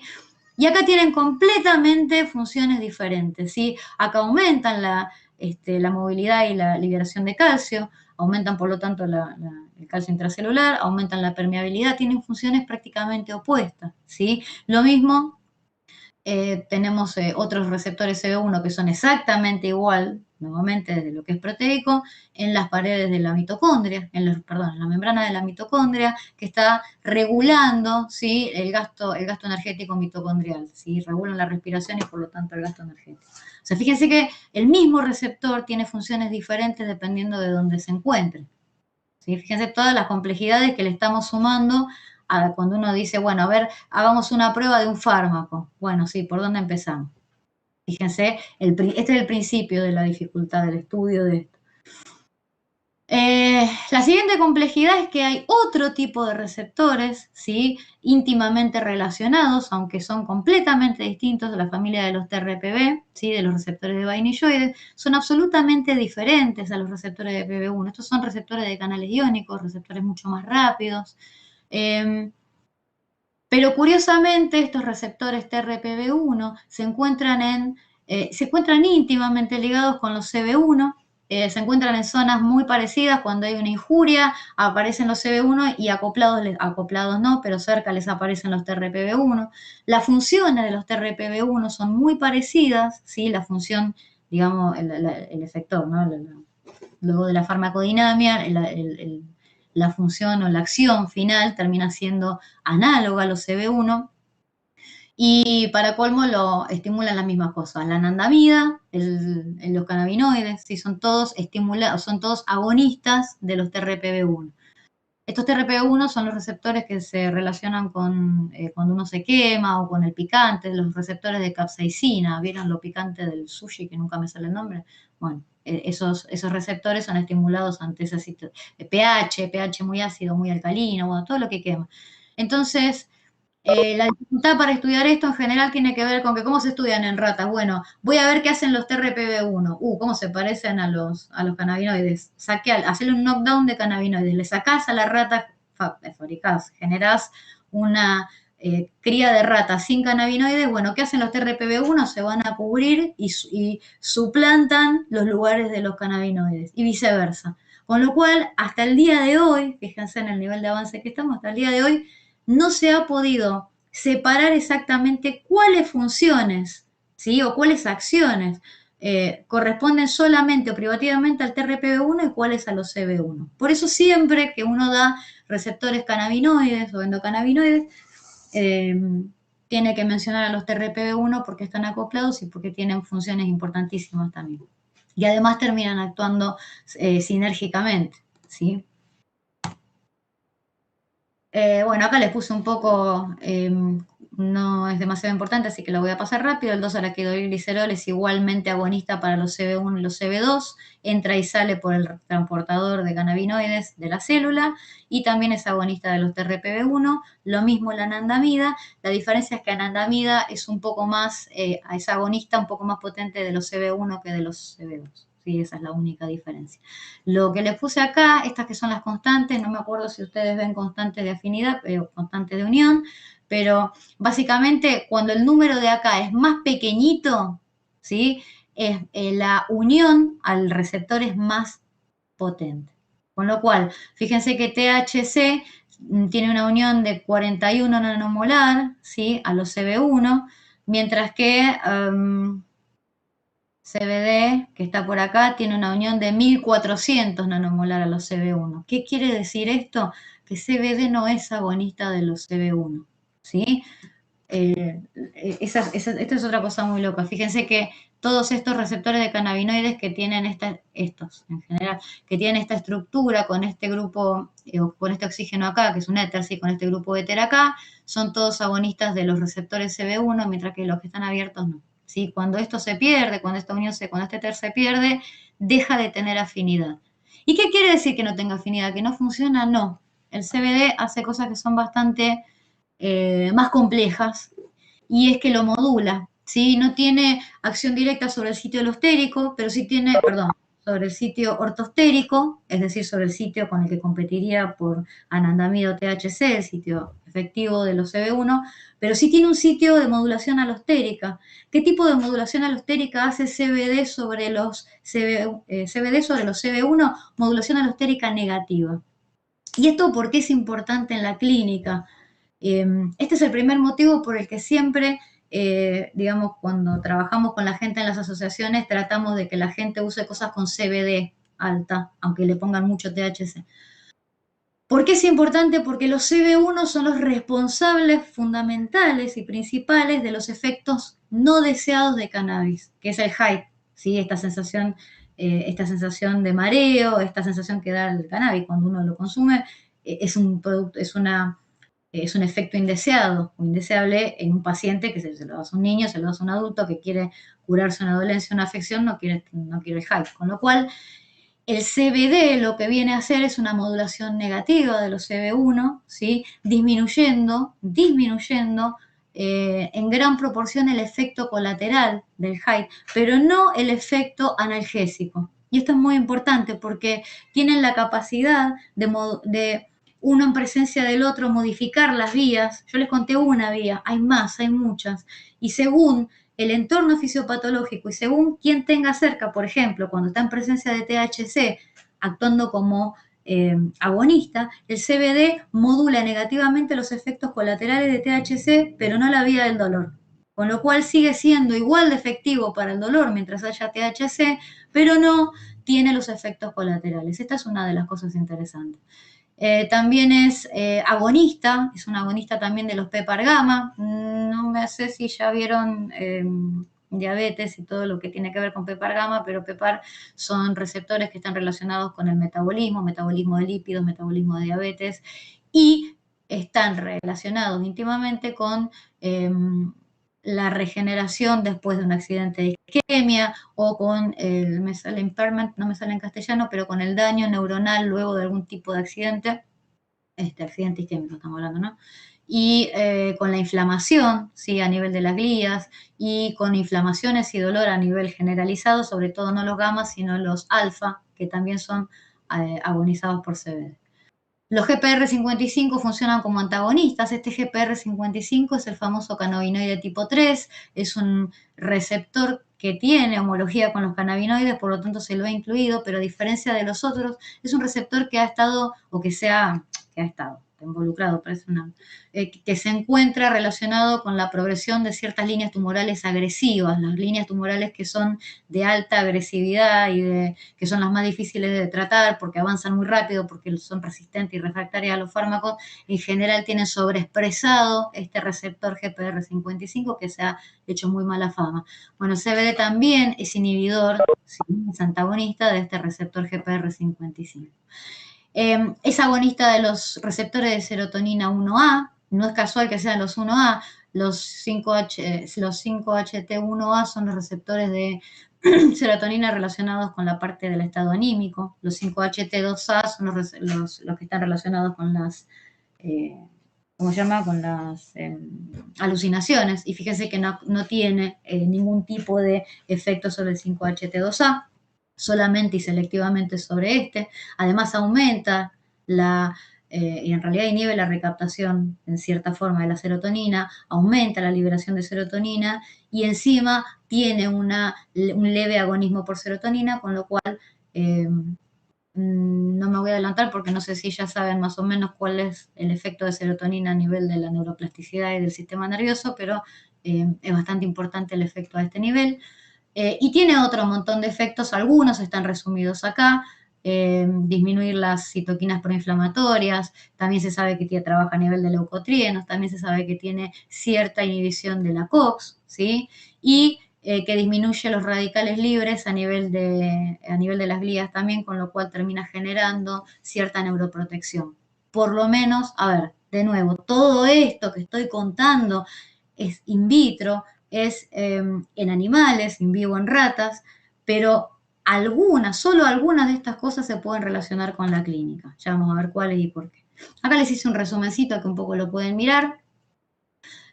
Lo que me faltaría poner acá es que, y esto sí tiene reflejo fuerte en la clínica, el delta 9 tetrahidrocannabinol, que es la sustancia, digamos, que genera high por excelencia en cannabis, es antagonista. Fíjense que son agonistas de los 5-HT1A, lo cual es muy bueno, pero son antagonistas de los 5-HT3. Los 5-HT3 están relacionados directamente con la emesis, ¿sí? Entonces un antagonista del 5-HT3A disminuye radicalmente la náusea y el vómito, por ejemplo, y se ha estudiado mucho, por ejemplo, en el uso de quimioterapia, ¿sí? Tiene implicancia a nivel de la glicina y la de la adenosina. Acá la adenosina no está, porque la adenosina es más nuevo. Después, si les interesa, le paso el trabajo, pero tiene modulación alostérico, es decir, potencia el efecto de la glicina, ¿sí? Que también está mediando la neurotransmisión del dolor a nivel dorsoespinal, y además inhibe aumenta la síntesis de adenosina, que también es un mediador que modula las vías del dolor, que creo que lo contó recién Cintia, modula las vías del dolor y termina generando una mayor inhibición de la transmisión del dolor. Con lo cual, todo apuntaría hacia el mismo lugar, hacia hacer una sinergia, pero fíjense que lo interesante de esto es que como actúa para el mismo lado en diferentes niveles y en diferentes receptores, tiene la ventaja de que quizás con una dosis o con una cantidad mucho menor, cuando yo hago farmacognosia, inicialmente hago investigación en plantas medicinales y en compuestos de plantas medicinales. Uno de los principios de las plantas medicinales es tratar de no manipular mucho, porque en general los productos que tienen las plantas medicinales suelen hacer sinergia por diferentes vías para un mismo efecto clínico. Y este cannabis es el ejemplo por excelencia. Fíjense que es modulador alostérico, es decir, potencia el efecto de opiáceos a nivel de los mu y los delta. Todo esto que contó recién, por ejemplo, Cintia, todo esto que tiene que ver con tolerancia, con taquifilaxia y dependencia, puede verse modulado de repente porque si uno y esto está en los estudios y están las curvas de farmacodinamia, ¿no? Con mucha menos dosis de opioides o de opiáceos, se puede lograr el mismo efecto, ¿sí? Se llega a la misma eficacia en presencia de THC, por ejemplo, ¿sí? También de CBD, pero mayormente de THC, que es mucho más potente. ¿Sí? Es un modulador alostérico positivo que potencia el efecto de los opiáceos. Cualquier cosa que potencie el efecto de los opiáceos quiere decir que el opiáceo hace más efecto a nivel del receptor, se vuelve más potente y por lo tanto yo podría pensar en una dosis menor. Y eso es algo que se trabaja mucho en quimioterapia. Tenemos muchísimos pacientes que usan como coadyuvante el cannabis para sinergizar el efecto de la morfina, ¿no? Los pacientes que tenemos nosotros en la asociación con quimioterapia usan en general el jarabe de morfina, 2 o 3 por mil. Creo que de acá ya dije mucho. Perdón si se está haciendo muy largo. Esto, la verdad que lo quería contar porque salió hace poco. No voy a entrar porque hoy no hablamos de epilepsia refractaria, pero se los dejo y les dejo el link del trabajo, que es muy interesante porque hasta acá, si ustedes se fijan, hay 2 medicamentos aprobados por la FDA de cannabis, ambos del GW Pharma, que es el pionero en cannabis medicinal. Uno es el Epidiolex, que es cannabidiol puro, extracto de cannabidiol, ¿sí? De una planta que se cultivó específicamente libre de THC, alta en cannabidiol, y que se extrae, que se manipula lo menos posible, manteniendo el principio de la farmacognosia, y eso es el Epidiolex que está autorizado por FDA. Si usted se fija, ¿no? Y el prospecto de Epidiolex, porque este trabajo es de hace poquito, dice farmacodinamia, el mecanismo no me acuerdo cómo es, no se encuentra informado, porque no se sabía cómo funcionaba, pues se sabe que funciona extremadamente bien el Lennox, Gastaut y Dravet, síndrome de Dravet, pero de bajar de decenas de convulsiones a una cada 3 o 4 días en la primera semana, con lo cual tenía que ser algo drástico. Bueno, más o menos se llegó a la hipótesis, son hipótesis, ustedes saben que en estas vías que son altamente intrincadas y que están todas conectadas es muy difícil decir de quién es la culpa, ¿no? Porque además se van modificando. Pero bueno, se llegó más o menos a un consenso de hipótesis donde es un mecanismo multimodal mediado por tres vías. Uno es ese malo que yo les conté, ese cannabinoide malo, el GPR55, que aumenta la frecuencia de las, por lo menos en animales, ¿no? Obviamente esto está probado en animales, esta hipótesis. La magnitud y la frecuencia de los focos epilépticos, la adenosina, que se acuerdan que yo recién les conté que aumenta la cantidad de adenosina, aumenta la síntesis de adenosina, ¿sí? Que también es un modulador de la excitabilidad neuronal a nivel cerebral, y además trabaja a nivel de los TRPV1, generando una desensibilización que también modifica la actividad de estos receptores. Y parecería que la combinación de las tres cosas en general no se da solo, se da coadyuvando una terapia de base, pero permitiría bajar bastante la terapia de base para disminuir los efectos colaterales con una eficacia en la disminución del número de convulsiones y de la intensidad y la frecuencia que realmente se ha ganado que en 2 o 3 años lo hayan aprobado, por más que estuviera prohibido en la Convención de Estupefacientes. Se los dejo ahí por si lo quieren interiorizar un poco más. Y no sé si lo usan, pero se los comento porque nosotros la verdad que lo usamos un montón. Hay un chequeador de interacción de drogas, donde ustedes seguro lo conocen, pero yo se los cuento igual por las dudas, donde ustedes pueden poner un nombre de una droga o de 2 drogas o de 3 drogas, y lo que les va a dar, esto está actualizado permanentemente, por supuesto, porque es del NIS, de MESCAI, perdón. El NIS es de química, mezclé todo. Esto lo que hace es decirle qué tipo de interacciones y a qué niveles se ha encontrado. Siempre son interacciones farmacodinámicas en general, ¿no es cierto? Fíjense que yo puse marihuana, pero en realidad si uno pone cannabidiol, esto está, mayormente los estudios siempre se han hecho a nivel de cannabidiol, que tiene una intensísima actividad a nivel hepático, pero bueno, básicamente yo lo puse con carbamazepina, que siempre es una de las drogas que más se utiliza en epilepsia con cannabis, en los pacientes por lo menos que seguimos nosotros, y no son pacientes nuestros, obviamente los de los neurólogos, nosotros estamos en la asociación, pareciera que yo tengo pacientes. Nosotros en la asociación tenemos la gente que viene con su aceite a hacer las medidas, que viene a consultar, que viene con indicación del médico para que le mandemos las tablas de datos y demás. Y lo que vemos es que en general usan muchas combinaciones, entonces tratamos de mandarle al médico este tipo de información, ¿sí? Este tipo de información que no siempre el médico la tiene a mano. Así que en general mandamos la tabla de datos de contenidos y el tipo de interacciones con la medicación del paciente de ese médico. Está muy interesante la página, se las dejo ahí por si les sirve.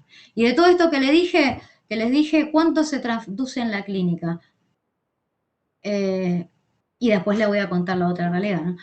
Bueno, ustedes, esto que pirámide yo creo que Manu la daba o la contaba o alguna media parecida, pero básicamente cuando uno va, como ustedes en general como prescriptores, cuando un prescriptor se pone a chequear cómo medicar o cuál es digamos, el Cochrane o cuál es digamos, la línea terapéutica para seguir, uno siempre tiene que empezar por acá arriba, que es la mayor cantidad de evidencia, así reviews sistemáticos y metaanálisis. Fíjense dónde está todo lo que les conté, in vitro y animal, o sea, estudios en animales in vitro son la base de la pirámide, es el principio, ¿sí? Es el principio para llegar hasta acá. En general uno tiene para decir, bueno, ¿para qué sirve el cannabis? La pregunta del siglo, ¿sirve para? Bueno, la lectura la tiene que hacer más o menos por acá arriba, ¿está claro? Entonces yo lo que les traje hoy es algo que encontré que está buenísimo, que es como el sumo, que es un mapeo de evidencia. Un mapeo de evidencia toma un total, este en particular, ¿no? Toma un total de 44 revisiones de estas que yo les conté acá arriba, ¿sí? Reviews sistemáticos, bueno, un mapeo es un poco más amplio, toma un total de 44 reviews sistemáticos que se publicaron entre estos años, y vuelvan a ver que aún así seguimos teniendo carencia de información. Con 158 estudios individuales, fíjese el número de análisis para un grupo de patologías determinadas, ¿sí? Primero les cuento los resultados y después les cuento por qué lo tienen que tomar con pinzas y por qué van a poder usarlo solo un poquito esto como prescriptores. Este mapeo lo que hace es separar la revisión en poco clara, sin efecto, probablemente dañina, probablemente benéfica y benéfica. La mayor parte de las cosas que vamos a ver están acá, ¿sí? Fíjense que ha demostrado mucha cuando yo digo mucha, estoy acá. Cuando yo digo acá, pues, es nivel Dios, digamos, pero mucha evidencia ya probablemente benéfico significa que lograron ponerse de acuerdo muchísimos, ¿sí? Ahora, en esclerosis múltiple se sabe que mejora, bueno, acá yo no voy a decir uno por uno porque lo pueden leer, pero básicamente a lo que quiero hacer hincapié es en esto. Fíjense, y acá viene el primer problema de cannabis. No existe cannabis marca registrada donde uno va, compra y entonces sabe lo que tiene. Vos nunca sabés lo que tiene la planta, porque la planta tiene 200 moléculas mínimo en el frasco si te sale más o menos bien y le pones más o menos todo en frío, tenés 200 moléculas. Esas 200 moléculas todas tienen efectos diferentes, a veces sinérgicos, a veces no, a veces moduladores y a veces están en diferentes proporciones. 18.900 variedades registradas en los bancos de semillas, todas esas variedades con una química diferente. Con lo cual, ¿qué tiene el aceite de cannabis? No sabe ni Dios qué tiene, se retira un montón de tratar de averiguar qué corno tiene. Entonces, lo que nosotros hacemos es analizar uno por uno. Bueno, esta botella tiene esto, capaz que te anda mejor para este lado, te puede andar mejor para este lado. Básicamente, el cannabis que tiene THC y CBD 1 a 1, es el otro que les contaba que está aprobado por la FDA, que es, no me sale, no es Epidiolex, ya me va a salir, no importa, es de GW Pharma también. Sativex. Sativex es 50% cannabis, 50% THC, 50% cannabidiol, ¿sí? 27 miligramos versus 25 miligramos THC. ¿Qué efectos clínicos han logrado probar para que los apruebe la FDA? Básicamente en esclerosis múltiple la parte de espasmos y la parte de dolor asociado al espasmo de esclerosis múltiple. Ahora fíjense qué más hay acá. Cannabinoides. Cannabinoides en general, o sea, hay muchos estudios que están hechos con análogos o con sintéticos de cannabis. Dronabinol, que es el sintético de THC solo. Este spray de la mucosa de que yo les contaba. Cannabinoides orales. Cannabis fumado. O sea, fíjense que el problema grande acá que vos no podés unificar. Si es como entrar a una farmacia, esto también lo digo siempre, es como entrar a una farmacia y decirle, bueno, voy a hacer un estudio clínico para la tos. Bueno, fantástico, ¿qué medicamento querés probar? Amoxicilina, diclofenac, shampoo Johnson y aspirina. Y todo eso sí, quiero ver cómo me anda para la tos. Y eso es cannabis, lamentablemente, porque si bien, no es, claro, y no es la panacea, vieron que la gente anda como que te cura hasta el mal de ojo y la infidelidad, y en realidad el efecto placebo está jugando mucho a favor del uso de cannabis, pero además tenés este problema que ves acá. Fíjate que esto es un estudio donde se ha mapeado globalmente un montón de información y aún así es imposible tener un consenso de, bueno, vamos a poner todo lo que fue para cannabis oral 1 a 1. No existe, ¿sí? Tenés el aceite de cannabis no cuantificado, mezclado con la nabilona pura, mezclado con el oromucoso que les estaba contando, mezclado con dronabinol solo. Y de ahí, más o menos, se puede sacar un mapeo. Con lo cual, ustedes prescriptores, ¿qué van a hacer el día que les diga, bueno, yo quiero usar cannabis?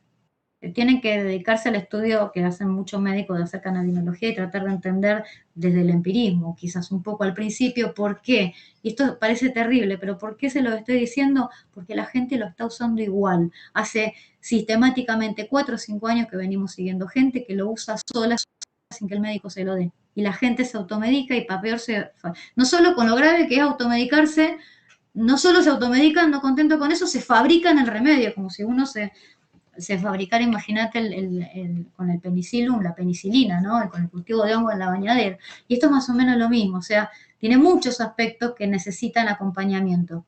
Hasta que esté toda la evidencia que nos gusta tener a los farmacéuticos, que les gusta tener a los prescriptores, para poder medicar o para poder dispensar o preparar un medicamento que nos deje tranquilo, van a pasar años. Y en el medio nos vamos a chocar con un 60% de las personas que conocemos usando cannabis. Con lo cual, hoy el approach, nosotros trabajamos en la cátedra de cannabis con un grupo de chicos que también son médicos, una chica que es médica, Estefanía Mesanote, que sigue pacientes de cannabis, que se ha inscrito en el ReproCam, con la ley como lo estipula ahora, y lo que hacen es esto, es su propia experiencia digamos, su propia experiencia clínica basada en su conocimiento, basada en todo el estudio que ella viene haciendo cursos y tratando de ponerse al día y de aprender todo lo más posible y de seguir pacientes que lo vienen usando. Inicialmente, lamentablemente, les tengo que confesar que no parecería haber una forma más formal de poder encarar el estudio de esto o la prescripción o la dispensa, ¿no? Sí, una forma farmacéutica. Para algunos desórdenes neurológicos como el síndrome de Tourette, fíjense que cuanto más gordo es el globito, más abundante es la evidencia en este trabajo, que también se los linké por si después lo quieren revisar. Pero bueno, hay evidencia de probablemente benéfico para algunas patologías como la depresión, algunas patologías como los desórdenes relacionados con Tourette, no me acuerdo cuál era, en Alzheimer, pero en Alzheimer, ¿en qué parte? Bueno, hay varios estudios de Alzheimer que se vienen peleando un poco entre ellos. Entraba un estudio, tengo que ver, la verdad que no rastreo dónde está, pero entraba el año pasado un estudio para Alzheimer también con una variedad de estas aprobadas, 1 a 1, porque en ratas había dado muy buenos resultados y dado que se está utilizando para los espasmos, la indicación de la FDA sale para los espasmos, ya que está aprobado, se le iba a aprobar la eficacia para patologías de Alzheimer inicial. Pero bueno, eso después se los cuento si averiguo cómo sigue. Lo interesante de esto es que fíjense que hasta acá, en ninguna de las tres tenemos nada acá. Y esto es la ventaja que tienen por ahora, ¿sí? Y es que a diferencia de recetar cosas que no tienen la clínica suficiente, que obviamente a uno siempre le va a temblar la mano a la hora de dispensar un medicamento o de prescribir un medicamento que no tiene la suficiente evidencia o no tiene las suficientes décadas de estudio como es cannabis, esto por lo menos los va a dejar un poco más tranquilos, y es el hecho de que no existen casos de muerte por cannabis y existe muy poca evidencia de daño. Y las evidencias que en realidad, las quiero poner, que tienen que ver con probablemente dañino, yo las revisé una por una y todas estas evidencias de probablemente dañino están relacionadas con lo que yo les contaba de efectos colaterales indeseados, que tienen que ver con este mareo, este hype que genera el THC. ¿Por qué? Sobre todo en dolor crónico. Porque fíjense que dolor crónico es en lo que más se viene estudiando y es uno de los parámetros que digamos, en las entidades de validación, ¿sí? de estas cosas está más reconocido el uso en dolor crónico. De hecho, acá la legislación también sale para dolor crónico inclusive. Y dolor crónico, si no tiene THC, no funciona, con lo cual la mayoría de los estudios que se han hecho en dolor crónico y que tienen más sostén de evidencia, y que de hecho hay algunos que no tienen duda de evidencia, que son definitivamente benéficos, son con THC alto, ¿sí? Por eso siempre un poco uno lo que dice, bueno, sí, THC necesitas si es dolor crónico, neuropático, que son en las cosas en que más evidencia tenemos, pero bueno, si tienes CBD por lo menos sabes que vas a disminuir estos efectos negativos. Estos efectos negativos aparecieron en general en estudios que se hicieron con análogos sintéticos o puros del THC. Estoy hablando muy rápido. Bueno, que la palomita lo distraiga. Una pregunta. Sí, Perdón. no. Yo estoy viendo ahí todos los compuestos, o sea, estaba esperando a ver de pasar varias enfermedades. ¿Por qué son todos orales o aspirados o en la mucosa? ¿No se puede dar, por ejemplo, no sé, en el dolor crónico de manera local, de alguna manera? Sí, ahora te voy a contar. Ahora hablamos un cachito de eso. Ya llego. Lo mismo paliativos para el cáncer, también relacionados con emesis. Es re interesante tu pregunta, pero quiero cerrar esto para que no me queden. Relacionado en general con la emesis y relacionado con el dolor, obviamente, de cáncer, pero digamos, no algo que tienen que darse, que tienen que acostumbrarse a escuchar y con lo que tienen que convivir la gente es que el cannabis prácticamente, salvo en casos muy leves de alguna patología, no funciona solo. Cannabis es el coadyuvante por excelencia, porque si ustedes se fijan, puede sinergizar en la mayoría de los fármacos que ustedes están explicando hoy. En opiáceos van a ver que sinergiza en otro tipo de fármacos. Por ejemplo, dolor crónico, ustedes contaron que había una componente emocional y una componente somática. La componente emocional, sobre todo el dolor crónico después de más de 3 meses, empieza a hacerse cada vez más fuerte. Eso genera plasticidad y detrimento de muchas arborizaciones y detrimento de las neurotransmisiones, y aparece la caída de serotonina, ¿sí?, que acompaña con insomnio y depresión a veces el dolor crónico, y esto modula en forma positiva esa componente, además de ser antiinflamatorio, además de modular las vías del dolor que contamos a través de todos esos, y además de que no, del todo siguen siendo hipótesis y no se termina de entender del todo exacto. ¿Por qué? Son muchas. La verdad que si ustedes me escucharon hablar sin dormirse, tienen que entender que no hay forma de echarle la culpa a un solo tipo en todo este sistema. ¿Qué pasa con local? Dolor crónico en general es una afección que viene de una injuria, ¿sí?, o ya sea una injuria somática o de una injuria de origen neural, ¿sí?, neurálgica. Yo como farmacéutica te tengo que contar que las pomadas para el dolor, las cosas que son tópicas para el dolor, tienen dos problemas, ¿sí? Por más que vos labures con la farmacotecnia para que se absorba lo más posible, tienen dos problemas. La absorción a través de piel es bajísima, bajísima, ¿está claro? Con lo cual, si vos querés que llegue a sangre para actuar a nivel de los receptores de adenosina, glicina y CB1 que tenés dentro del sistema nervioso central para modular dolor central o dolor neuropático, no va a pasar nunca, porque te puede llegar un culitésimo de miligramo y eso no es efectivo, porque tenés que cumplir una dosis efectiva mínima para que un fármaco funcione. Eso en principio. La penetrabilidad es muy baja, ¿sí? Difícilmente llega a los capilares y si algo llega es una cantidad muy pequeña. Entonces, siempre, y te digo más, yo acá no hice, digamos, no estoy hablando de forma de administración, pero no se habla siempre de oral. El cannabis en la parte de dolor más duro, en la parte de dolor asociado a cáncer terminal, en la parte de dolor neuropático más duro en muchos lugares, lo que se utiliza es el Volcano. No sé si lo conoces, es un vaporizador, porque cuando vos fumás el cannabis, se usa fumado, pero cuando vos fumás el cannabis hay combustión y hay productos de combustión que no deseamos y hay monóxido de carbono. Cuando vos usas el Volcán, cuando vos usas el vaporizador, lo que genera es que el THC y el CBD directamente pasen a fase vapor sin combustión, con lo cual se absorbe directamente y si vos mirás las curvas de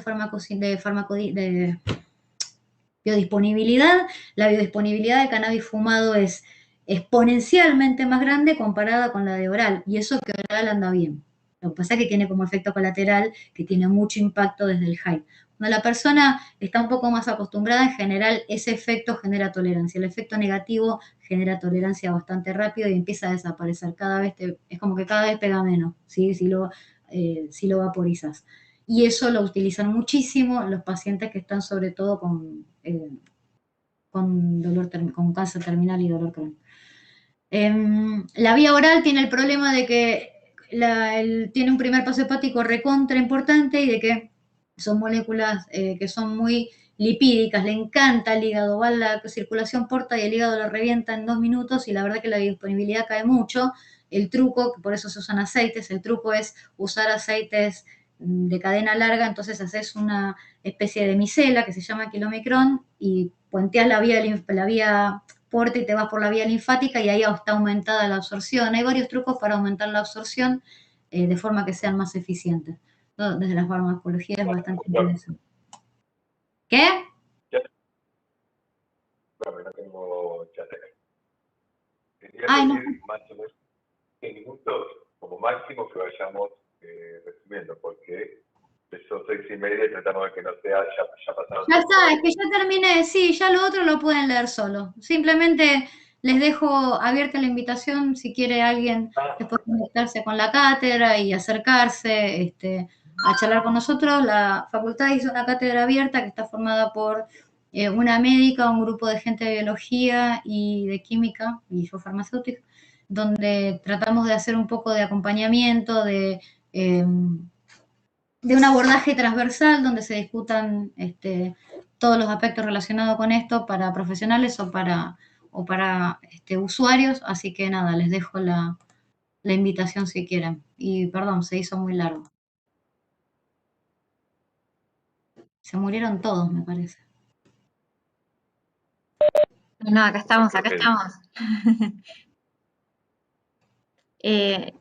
Cristina, bueno, muchísimas gracias. La verdad que, Perdón por el tiempo, se me no, fue. Sí. no, buenísimo. Juro que corrí un montón.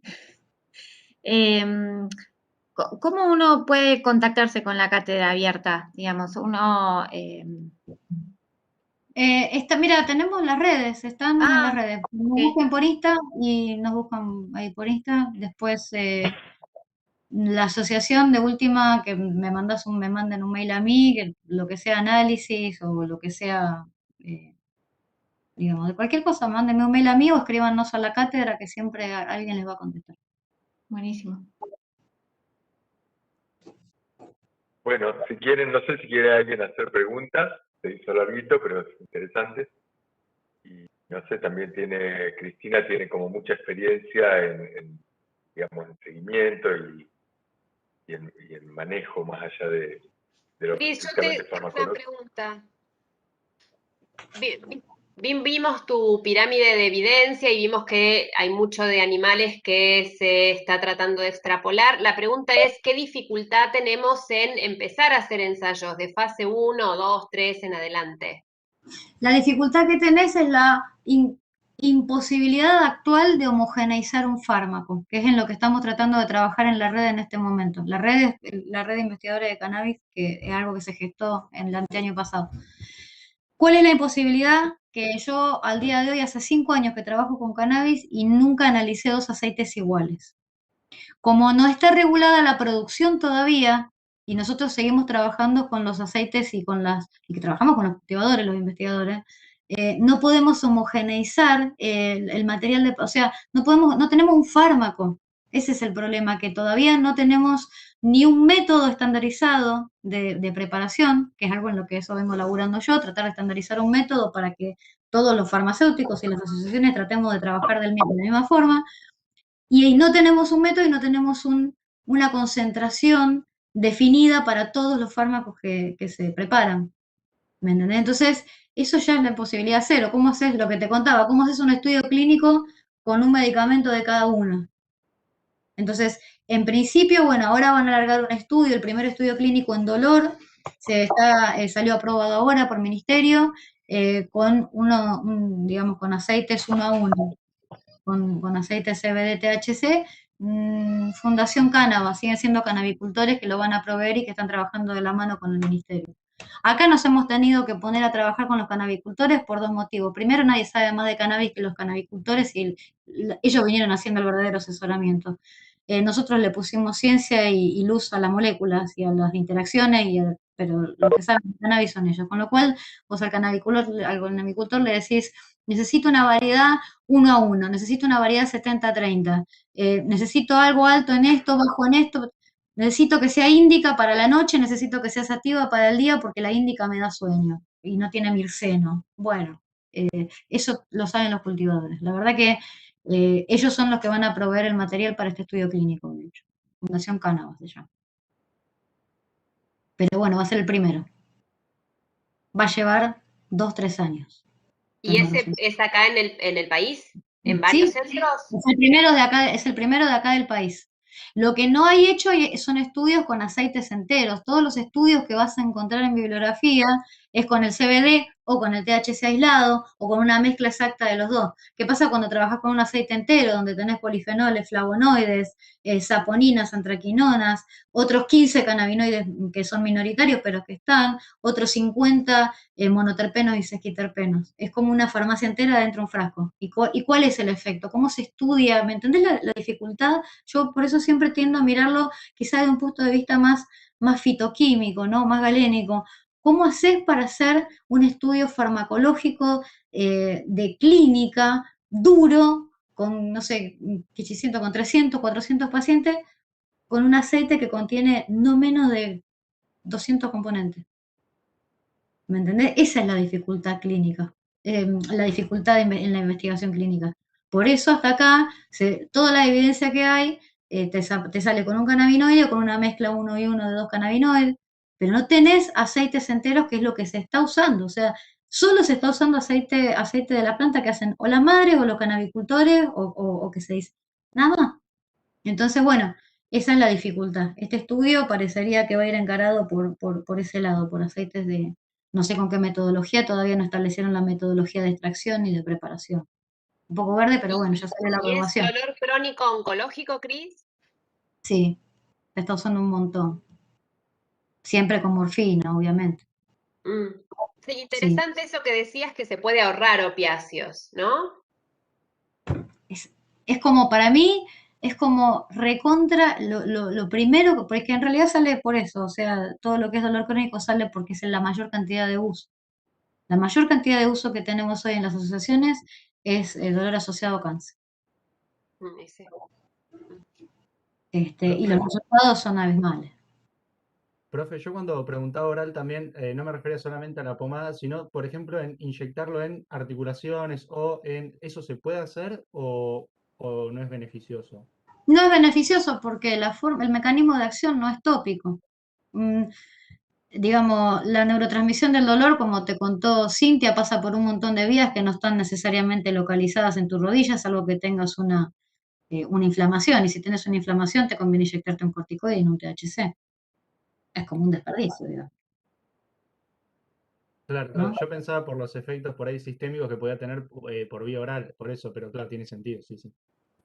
Es que los efectos sistémicos por vía oral es lo que termina generando la sinergia final de acción. O sea, la clínica pasa cuando hizo todo lo que tiene que hacer. Y es ahí que, de vuelta, yo siempre termino tirando por el lado de no toquen la planta. O sea, no separen los componentes, que no es casual que estén así, eh, usen el aceite entero. O sea, es un poco el principio de la farmacognosia, de la terapéutica, la fitoterapia, ¿no?